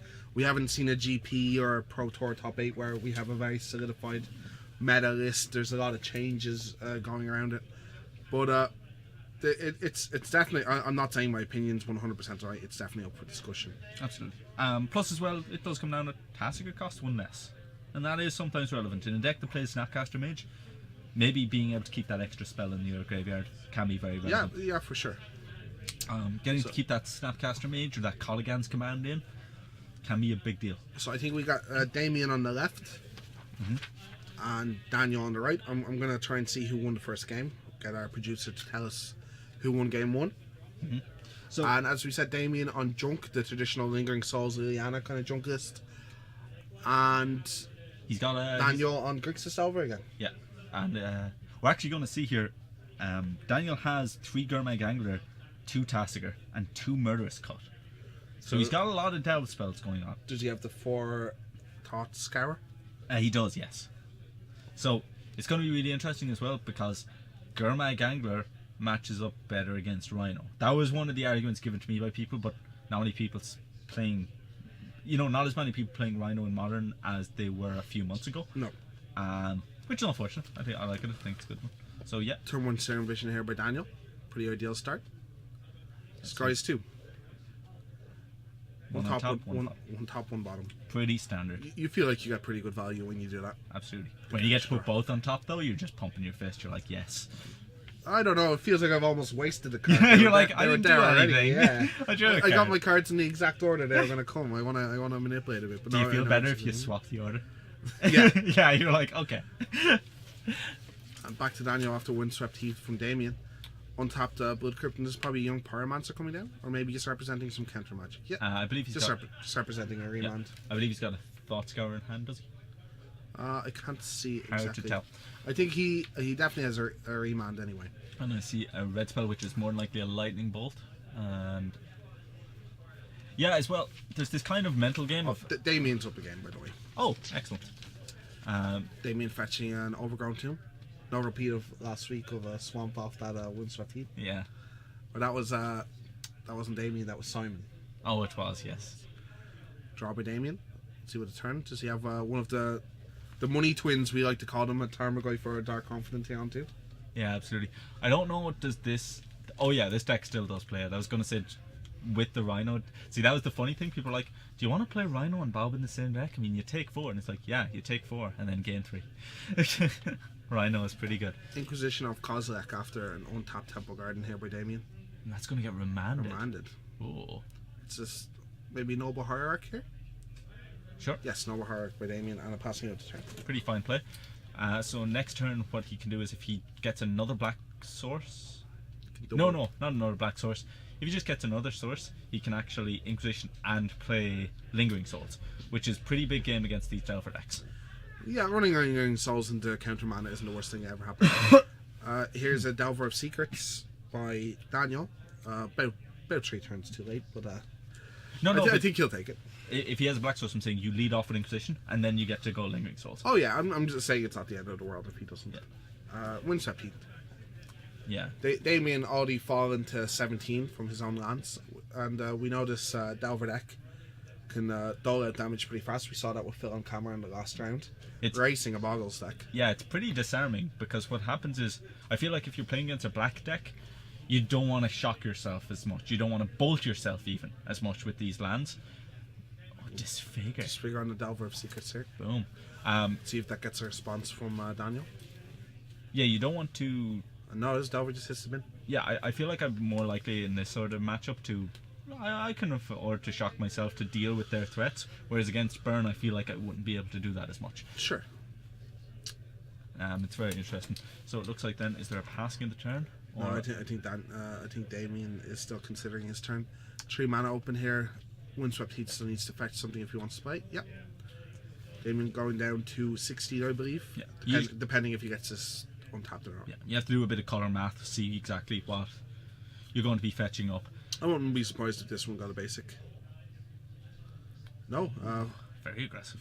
You're probably going for the Inquisition here once that double back, as you were saying. Going down to 15? Going down to 14. Yeah.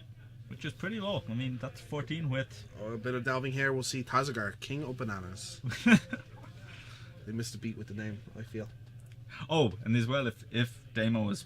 He still hasn't given us a list, but if Damo is playing Tazagar in a deck with Bobs... that's what patron saint of mid-range decks, really Edel or Adel. He's doing? Yeah, he plays 4 Bobs, 3 Tazagars. No 4 drop though. Good old Cuddly Willy. Man, he's a lot better than me. I'm just going to play what he tells me if he tells me to. Absolutely. We got a ball to end of turn, putting Damien down to 11.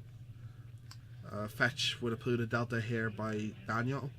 Yeah, Daniel, sorry. 2 Ds. 2D. Double D. Mixing my names a bit. And he's going to search here. Let's see if he takes the full damage.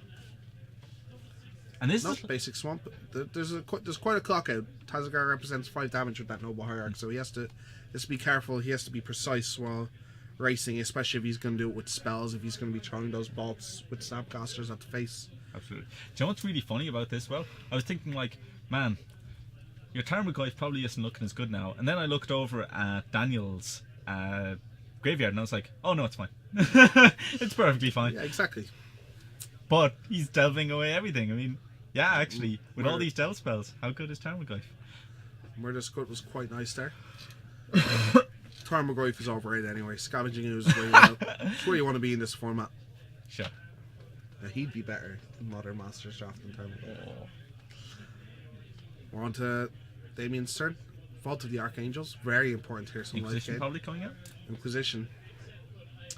We're gonna have a look at Daniel's grip here. Terminate, Stubborn Denial. That's spice. Boom! I like that. Very good with Tazagar and Gurmag Angler. Seeing so many playable cards from this Can's block. It's excellent. Yeah, and here's a Rhino after that Terminate hit the dust. Pretty ideal timing. He plays 2 Stubborn Denial. That's awesome. 2 Stubborn again. Gurmag Angler and the Stubborn Denial. It's pretty great. Better than Counterspell. Strictly better than Counterspell. Well, no, because it's strictly better. It's a negate, not a counterspell. It's strictly better. The Blue Swords of Plowshard is what they're calling it in the pro circuits. Is that what they're calling it? That's what I'm calling it.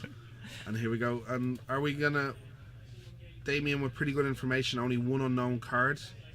So are we going to maybe see an activation of the Vault of the Archangel? Oh, that's awesome.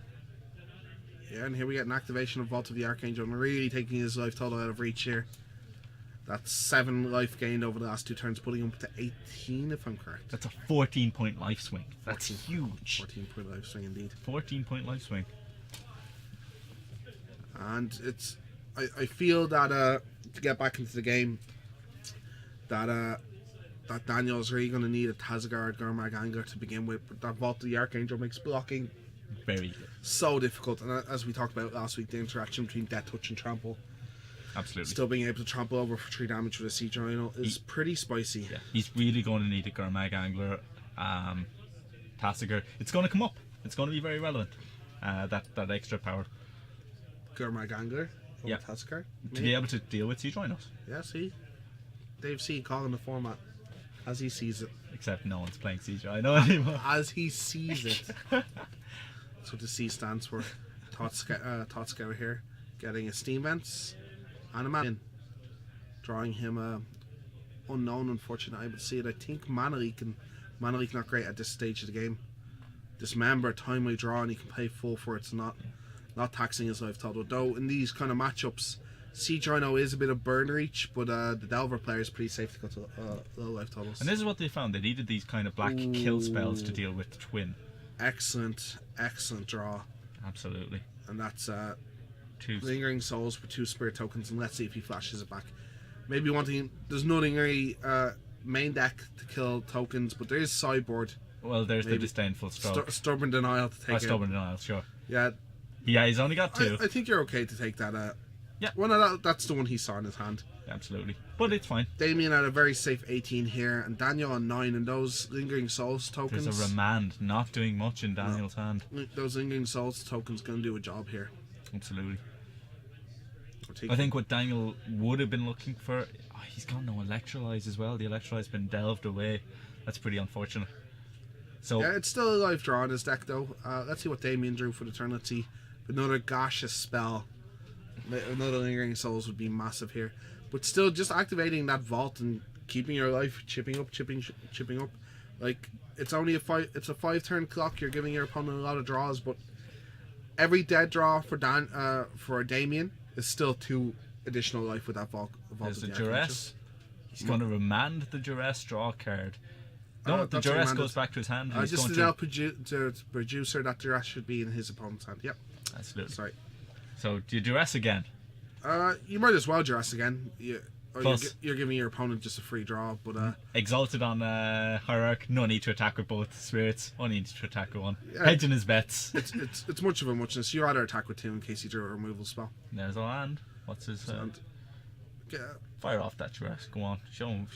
Just show the ways. Damien get a bit of a get out of jail free card there. He could have left him with a spell because of that misplay with the Duress. But unfortunately, it was just a land.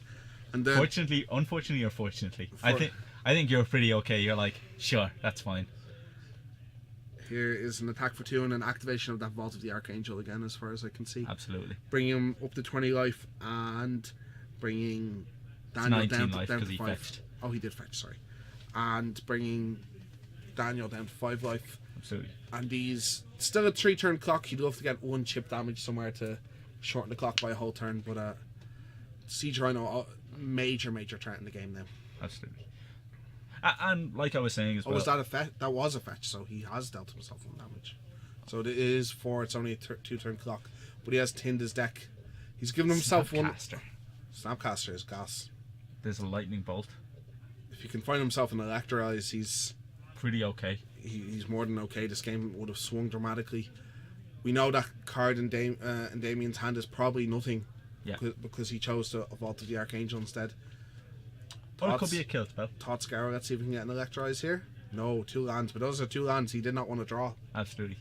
It could be a removal spell, but is not likely a threat. Yeah. Unfortunately, the way that his mana has been used, he only has 1 blue source, so he'll only be able to use a Dismember for 2 life, which I don't think he wants to do. Bolt here is fine. Thoughtseize, leading to Bolt's Snapcaster Bolt. Bolt. Yeah. That's fine. Oh, it wasn't a Snapcaster. It's just. I was mistaken. But then I was like, okay, That's still fine. That's half of his threats. Or no, the hierarch's the threat by itself. So activating the vault again. Pass turn. you might as well. Totsy's only dealing you 1 damage there. Damien knowing that every point of damage could matter at the end of this. And Daniel falling to 3 life. It must have been less than 3 because there was a concession there. Oh.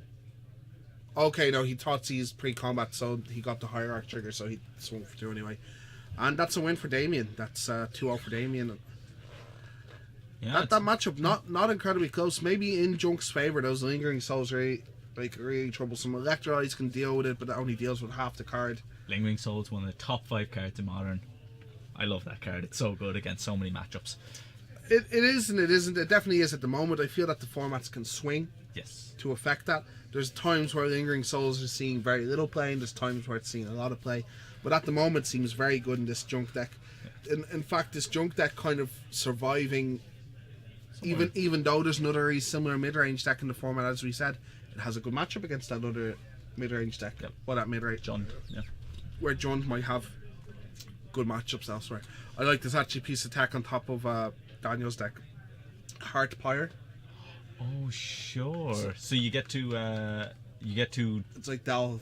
kind of, yeah, you exile a bunch of cards from your graveyard and you deal 1 damage for each card exiled that way to target creature player. So it's a 2-mana instant, as far as I know, that can still deal with Hazagar and Gurmag Yeah. Antlers and stuff like that. Or even just go for face. You can't. Can it? No, I That's believe only it. creature. No. Oh, I Otherwise, think- the spell would be broken. Sorry, I'm thinking of the other one from the same time, which was you tapped humans. Yeah. Otherwise, it would be one of the best red cards of all time. Why can't it be? Why can't it be, Dave? Why wouldn't? Why you can't play, we live in that why world? wouldn't you play it and burn otherwise? I would. Watch me. I broke the format. I found out Why no one is people looking. misread this card for years? Woo! God, Nick, I'm going to that Modern PPTQ. I'm going to the next Modern Proto. I have to sit on this for like a year. no, till you the just next Proto. you have it anyway. It's Stuffy Doll. You get your own Stuffy Doll. You're right. Can't lose. You just play blue red Stuffy Doll. You just play all the good instants, except instead of proper win conditions, you play 4 Hardfire and play- Stuffy Dolls. And you play like Scred and Yeah, you- stuff like that. Yeah, you just cut the Delvers. Yeah, you play Scred. It's a junk win condition. Who wins with Delvers? Too efficient.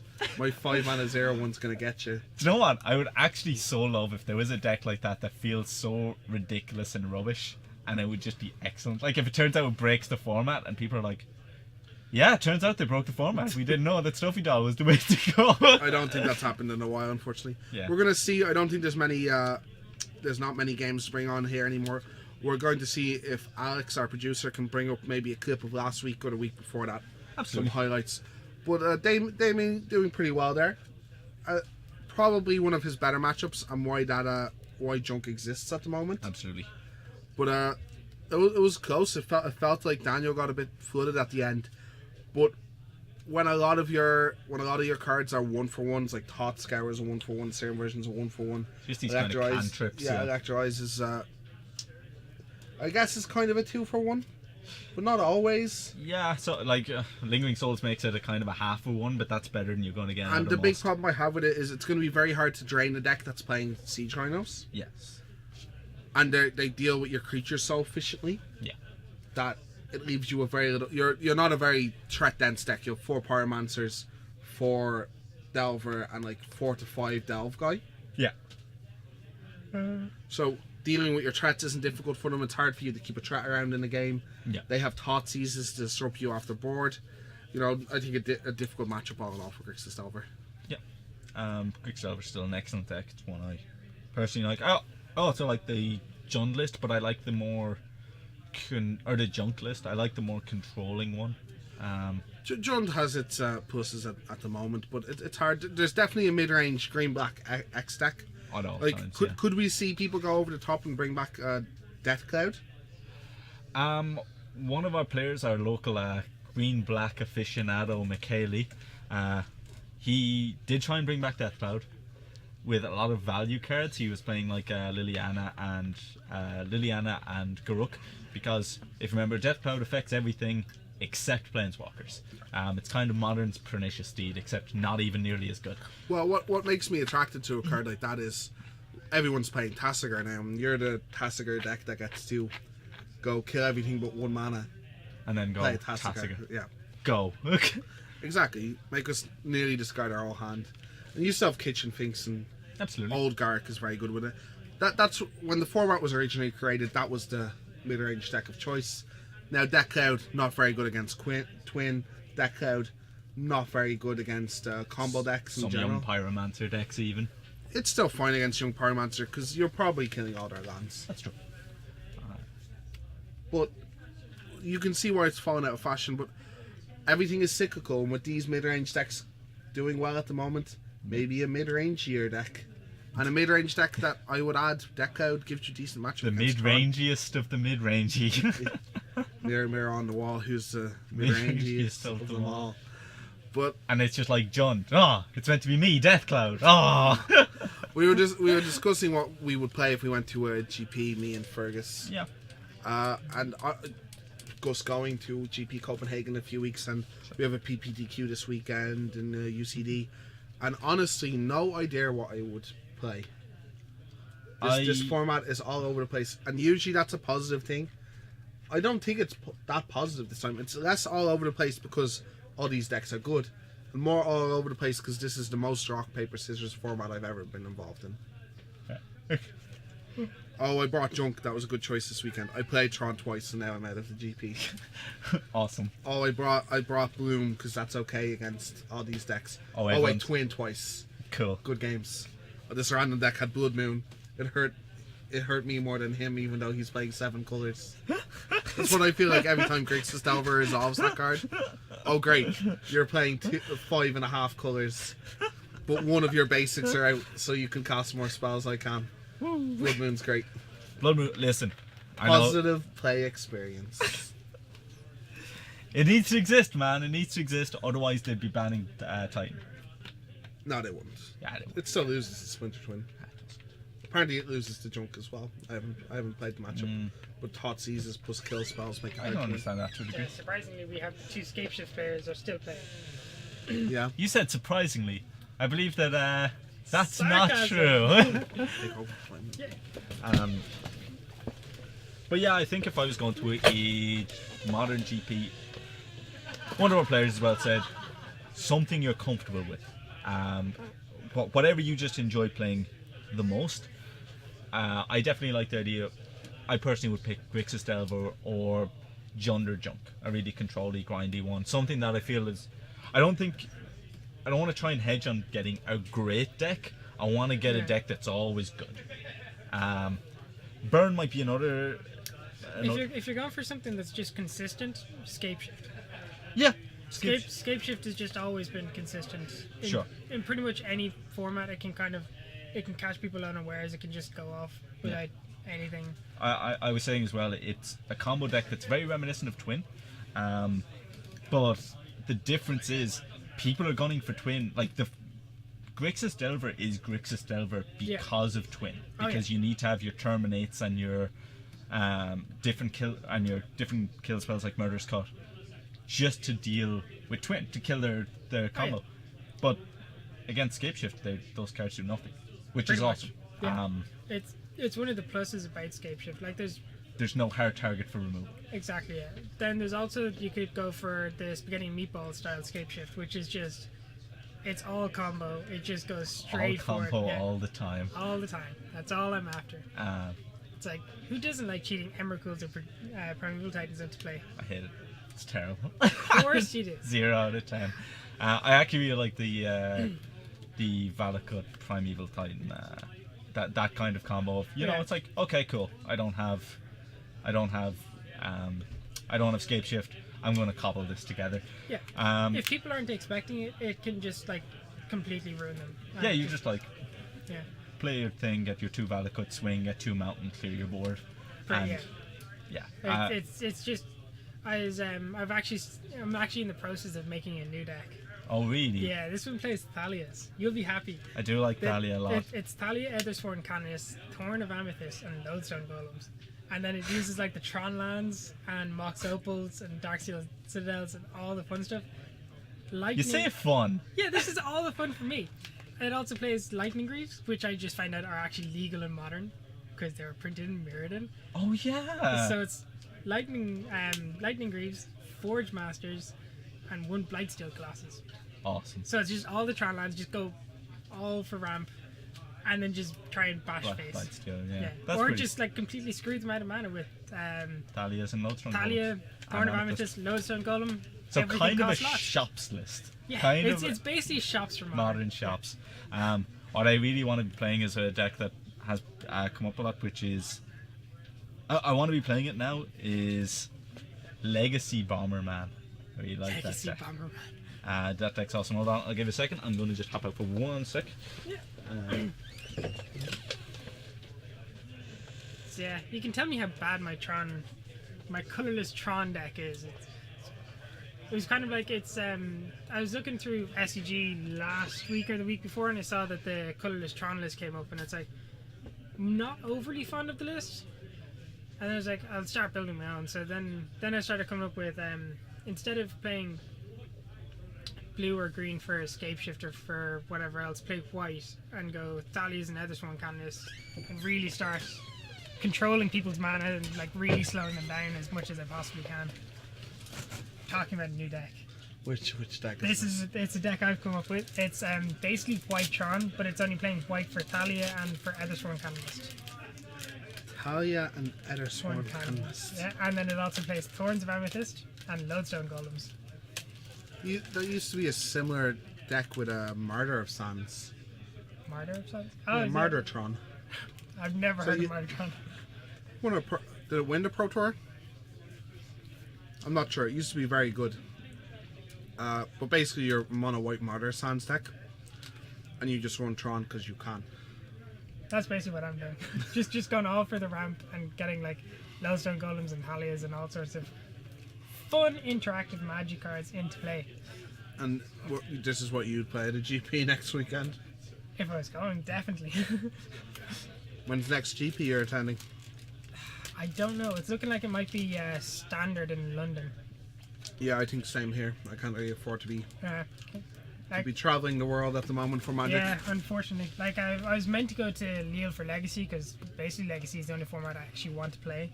But unfortunately, I'm not able to make it this time, which kind of sucks. But then again, There'll be lots more. There'll be Eternal stuff with Bizarre Moxon as well. yeah, hopefully. So we'll see if I'll be able to afford those when the time comes. But Yeah. no, definitely looking like it'll probably be London. But that means I'll have to play standard. There's going to be a big Irish crowd at London, I'd say. Yeah. There was a very big crowd at Liverpool, and people are a lot more excited about Constructed than they are Limited. Yeah. So no, it should be interesting. Like I really want to go over and see what Star City Games streaming is actually all set up like, because that's mostly what I'm interested in. Because I have no interest in standard at the moment. Oh, we'll get you interested. We'll get you interested. If they print some sort of really good reanimate spell and some competitive big stupid creature that bashes face, I'll be happy. That's all I need. Do you not like the Planeswalker, the Liliana Planeswalker that's coming out? Flip Planeswalkers, people are excited about them. I hate them. I don't know. That seems excited. kind of boring. I'd much prefer like a big creature that costs like too much mana to ever be able to cast in the game. No, you want to be able to cast or reanimate attack. It's back in the day, Verdant Force. That's what we reanimated. Verdant Force. That's a really big green guy, isn't he? Do you know what his ability is? No, I can't remember. He's like a 7 or 8 mana. I think he might be 8 or 9. 7/7, no evasion. Each upkeep, he makes a 1/1 sapling. Oh yes. That is all. That is what we had to work with back in the day, and that was backbreaking. That won games of Magic the Gathering. Jeez. Those were the days. That and like Pizarra. Yeah. No, I have to say, if actually is Ashen Rider still around for London? Sorry? Is Theros Block still around for London? When's London? August 14th, I think. 13th. Yes. I have no idea. Yeah, of course it is. Actually, It won't be coming out till October for Zendikar. So, what are you doing with Ashen Rider? I don't know. I have to play. If I'm going to London, more than likely, because it's the only GP I'll attend for the rest of the year. Yeah. So that means I need a standard deck. Well, you can just play 5 colours. 5 colour Soul Flare. Yeah, well, I started that before most Commander people. Flare. Yeah. Commander Flare. Yeah, I started that before most people. You do? Yeah, I know. I love that. You are ahead of the curve for Commander Miles Flare. ahead of it. No, in fairness, I did force that like all the time it was available. Yeah, I know. It's awesome. You might want to be CD unwritten. That seems like too good a card for a deck I'd play. That's a competitive Magic card. I'll Yeah, have to know. Alex will have nothing that's far to too do. much. Yeah, I'm lucky. Myself and Cully, person I we share a collection. We have 4, which I'm quite happy. I recommend everyone, if you have any interest in the next set, in the next block, you get 4, because they're going to put some of the biggest fatties again into Magic. Dave C shaking his head like, no, They never put fatties in creatures anymore. Nothing is ever going to be. I'm going to go on record and say this. I'm going to be eating my own foot. Right? Nothing is ever going to be as good as Emrakul or Urlamog. I agree. I think that's true. But there was Summoning Trap at the same time. Yep. And I feel like you have to work a lot harder for Summoning Trap rather than CD unwritten. Summoning Trap was much better. Whoa, better. Hold on. Yeah, better. Much better. Because Blue Black was one, it's an instant, so you could fire it off at the end of someone's turn. And 2, Blue Black was a very real deck, and there's still a counter spell in this format that's probably still going to stay playable throughout the time that dragons are in. No, not only Stroke, but Silumgar's Scorn can only get better, in my opinion. Okay. And it's really relevant that you were able to go 2-drop it. But I'm going to say, shut up, Dave C. I'm cheating 2 Eldrazi's into play. How about This is the pipe dream. People have to get greedy. The card's not good until I'm hitting 2 Eldrazi's in my top 7 and playing both of them. Well, you can play Collected Company as a good value card. I'll just play my counter spell. I'll By be the way, happy one counter spell is I'm good. going to go on record. I was on Collected Company before anyone else. I didn't put my money where my mouth is, and I should have. But I was looking at this card like this. That card never increased much. Is the problem? Like you were right about it in play. We have Phil versus Anti. Phil from last round, yeah. Yeah, I think Anti's playing a kind of podless pod. I think. Or Oh, the Anafanza Collected Company. I don't know. I don't think it's that. I think he was. Is it Kiki Ghetto Pod? Is it just good stuff? Yeah, I'm not really sure. I saw like troll aesthetics. It'll be and fun. Eternal We'll have... Witnesses and, like, Oh, is it Burns worship? on a Is sword. worship in the format? It is. It is worship. He was showing me this before. He is playing worship. Troll Worship is one of my favourite. It was a deck for about 2 minutes and it was good for less. But Troll Worship, one of my favourite decks in history. Phil on the right this time, and we got Anti on the left. And Anti winning the role. Probably electing to go first. Troll Worship is an out there deck, but I don't think it's Can you please so explain? out there. It's on the. Explain Troll Worship, people. Okay, I assume he's playing Worship. We'll get confirmation, but I assume he's playing Worship. And what Troll Aesthetic is one of my favorite creatures of all time for one. But he's a 3-mana 3/2 regenerator for 2 mana, and he has Shroud, not hexproof. It's Shroud. Oh no, he is Troll Shroud, so it is hexproof. That's where the term Troll Shroud comes from. And Worship is an enchantment that says for 3 and a white, your life total can't be reduced below 1. If you control a creature, your life total can't be reduced below 1. So the idea is to get a hexproof, like he probably has Trun the Last Troll as well, just in his deck, or Sagara and Troll Ascetic, and to have a creature that can never die, so you can never die. Now, many flaws in that plan, you know. Such as managing to kill a creature with 2 kill spells, or... Oh no, none of these creatures can die to kill spells, but like... No, 2 kill spells. Liliana's. No, they can't, because you can never target them, they're hexproof. Oh, you're right. But like Liliana of the Veil, no, that's a magic card Is it? that exists. I thought that was an Uno card. Anyway, we're gonna get Anti on the play and a lot of lands in this opener. In fact, is that all lands? Yes, that is in fact all lands I would snap keep. Your opponent's Thoughtseize. Little lower there, buddy. Your opponent's Thoughtseize is dead, and indeed there's white border worship. Yeah. How good is More for both players here. How good is Liliana in Uno? I mean, I think it's pretty good. Like, each player discards a card, but I mean, that's fine. You're the one controlling it. Well, what does her minus do in Uno? You get to kill a person. You get to straight up murder an opponent. Like with string from a No, piano, like? they have to sacrifice themselves. Oh, seppuku. Mm-hmm. Like how Saido's gonna get back into the Hall of Fame. Wow. This is culture, man. Don't insult it. Oh, a nice little addition from modern sets here. I say at the bottom of his deck is Carted. Carted hexproof helps him excel into that worship, helps him excel into his fatties, but also, you know, can't die while that's in play. Absolutely. Excellent. So what is the win con of this deck? You just get to Your opponent concedes. I like that it is trolls. Straight you up. get to troll people. Straight up, they look at their deck list like, oh, I don't have an answer. Concession. Don't want to be here all night. Phil straight up does not have an answer for this in his main deck. Besides countering it. Yeah, but if this spell ever resolves, Phil cannot. Dragon Lord Dramoka in that hand. Now we get the opposites. We get opposites. That's a no-lander. Oh. I feel this troll worship deck really favoured in this matchup. I can honestly not think of like if this worship ever resolves. Phil straight up loses, and there's Sword of Light and Shadow. and there's a bunch of good cards anyway. Kitchen Finks, extraordinary against Restoration Angel. 3 Delvers, 1 Polluted Delta, a Remand and a Serum Visions. Phil, I believe in you. this. This is an excellent keep. You know what's really funny about this? What? Phil wants to see a spell and a land on top of his deck for the Delver flip. So- or do you go turn 1 Serum Visions? Yes. I believe you do, but on the draw he might have a lot of other options by his next. Is he on the draw? He is on the draw. Okay. Ante down to 5 cards here. I would like those 5 cards to be Noble Hierarch, Troll Ascetic, Worship, and Land. It's pretty good. That is what I'd like. I know I'm supposed to be very unbiased here. But no you're offense so... to Phil, but go Trolls, go! Voice of Resurgence as well. A 2-lander, but one of them is a Ghost Quarter, and that Voice of Resurgence will not be cast off that. And a Treetop Village. And a Treetop Village. This is oh, Phil leading off with the Delver, not the Serum Visions. I didn't get a glimpse of what he drew. That Ghost Quarter, that sweet, sweet Ghost Quarter coming down. And is that a Birds of Paradise he can cast? No, that is no castable spells. Is that an Eternal Witness? Yeah, Eternal Witness as well. You get Boom! all the good green cards in this deck. This deck is my spirit animal.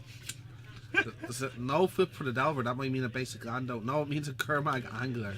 Well, he's got his land. He drew a second land. He drew basic Swamp. Okay.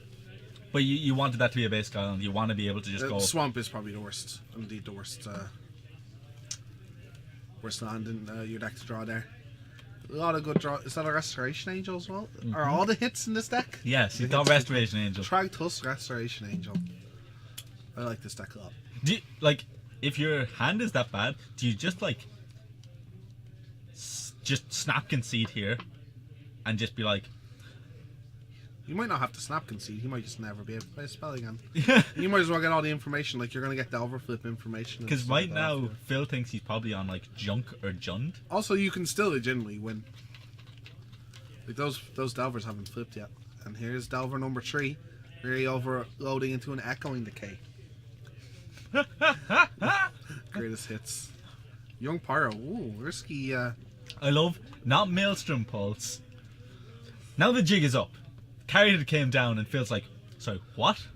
You can think you're on a very mid-range version of Abzan. But here, both the Delvers flip off Serum Visions. Serum Visions excellent draw. Gets to set up his next couple of turns. How many Veries are you going to put for that very mid-range? Very mid-range. I don't know, you could also be Ascendancy combo with Treetop instead of Fairy Conclave, I guess. I don't know what's happening. No, you couldn't. Okay, 3 mana here available. This remand is waiting for Phil down. 6 power worth of flyers coming 3 air. And any spell that gets countered also produces a 1/1. 2 mana, this is probably going to be a Voice of Resurgence. Absolutely. Nope. Fortunately, no really good plays here for Ante. That land, that Carted coming way too late. Here's a remand. And here's a 1/1 for the Pyromancer. Mm-hmm. It's going to be a swing of at least 9 next turn. Yeah, no extra mana, so a swing of 9. I mean, we just see the 2 land from the Delver player more efficient than from the Troll player. Yeah, still, I don't know if Phil, unless he was watching Ante play before this though, I still don't know if Phil has any clue what's in store for him. How bad the beats are going to be. Swing for 9. I think Ante has 1 more turn here. I would snap concede. The jig is up. Probe. Yeah, this probably signifies that Phil knows what's being played. Why is that worship in pile? Because he's wishing it's not there. He's doing that kind of new age thought process. Now, here's the thing. What do you do? Here's the thing. This is why he doesn't concede. Hello. If Phil doesn't have the remand, worship wins the game on the spot. If there's a land on top of his stack, on top of Anti's stack. Now, I'm pretty sure Phil does have the remand, but worship literally wins on the spot. How hilarious is that? Screw it all game. You got 29 power. He doesn't have a counter spell. No. No. He has to represent. Oh, here comes the draw. No. He has to certain visions for a counter spell here. Crack that fetch and got basic items. He's got terminate. No good.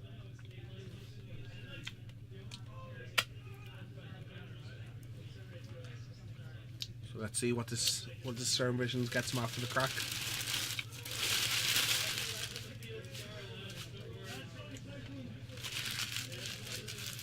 Oh, Auntie, we believe in you. One time, justice for troll worship. Auntie also on 2, so it can't be it has to be on 2 life. On 2 life? Yeah, he's on 2, so it can't be a shock land. Has to be on tapped source. Another Serum Visions. Digging. Oh, it's the lightning bolt. No, he wouldn't have got there. That's unfortunate. Oh, Auntie, come on. But there we see. I don't know. Check Phil's list, but I don't know if he has an answer to that worship. He just has to constantly respect it. Well, so he gets to bring in some negates. Gets to bring in 1 negate. What else? 1 negate. I guess he brings in 2 Thoughtseize. Thoughtseize seems pretty good.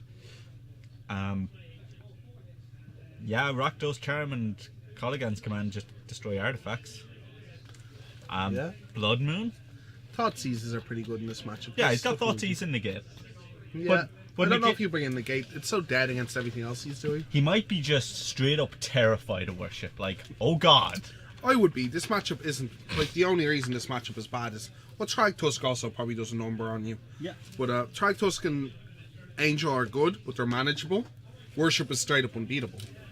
Carry it into worship is what you're worried out of this deck. This is kind of hilarious, right? This is. How excited are you right now? I hope Auntie takes the whole thing down. I don't know what they're at, but I think Phil was doing pretty well. Like, I think Phil was 2-3-0. We're in round 3, aren't we? yeah, we're in round 3. Oh, game 3. Sorry. This is game 2. Game 2. Sorry. I hate the naming conventions for the different street rounds and games in Magic, because both of those terms mean the exact same thing. I know. Yeah, they're both 2-0. So, anti-trolling people. All the way to the 2-0 bracket. And this is a good matchup for him. But we were saying this last time, Grixis Phil managed to beat Boggles on camera. And that's a bad matchup. Phil navigating through bad matchups here today. But Auntie. That's what Delver can do, just puts pressure on, has good counter spell backup. Its initial plan, while it has bad matchups, is still very good against Magic cards, If right now as well, there's the Magic Invitational is going to be coming up at the end of the year, and one of the rounds is Modern. I don't play Modern. I don't have a Modern deck, so I'm probably going to have to get a Lender one. So right now I'm scoping out decks. Now normally I'm thinking Grixis Delver or maybe a Jund or Junk list. But trolling people seems like just the funniest thing to do. It seems right? solid, man. I don't know. It has a lot of good Magic cards in it. I don't think... Again, you don't ever beat Twin, but does anything... Sure you do. If you're on the plane, you go Worship. Yeah, but the problem is why Worship is good against this blue deck is because they can remand it. Sometimes they have the mana leak and that's annoying. But if they remand it and untap, that's not a big deal. Yeah. If Twin remands it and untaps... The game's over. The game could be very well over.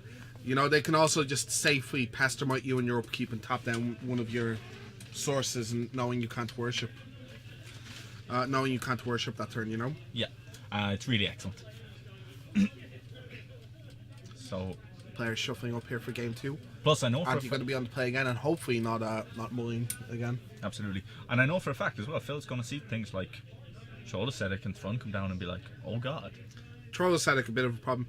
Gurmag Anger does a good job of making these cards not as relevant as they used to be in matchups like this, but still good Magic cards. Sideboarding is interesting. How much removal does Phil keep in? Again, bolts we discussed against Boggles, still probably good enough, but killing even less in this matchup, I imagine. Birds is a point. We have lands and spells. What? That is unreasonable. So Phil is doing the old lean, and he's going to keep. So we've got a turn 1.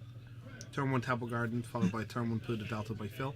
Pass the turn back, we see a pot of Exile in Anti's hand, and just a second land in the pass. It's a really pretty forest. It is very pretty first. That's a bit of a strange keep there by Anti. No play until at least turn 3 here. We see 2 Pot of Exiles in his hand. We also see a Kitchen Finks for next turn. Kitchen Finks is an excellent card in this matchup. Yeah. It's Resilient threat that gains life is exactly kind of what you want. Does he have a Lingering Souls as well? I don't think he's playing them. He'd need black, right? Oh yeah, you're right. Sorry. It's 2 pots, it's a Kitchen Finks, and it's land.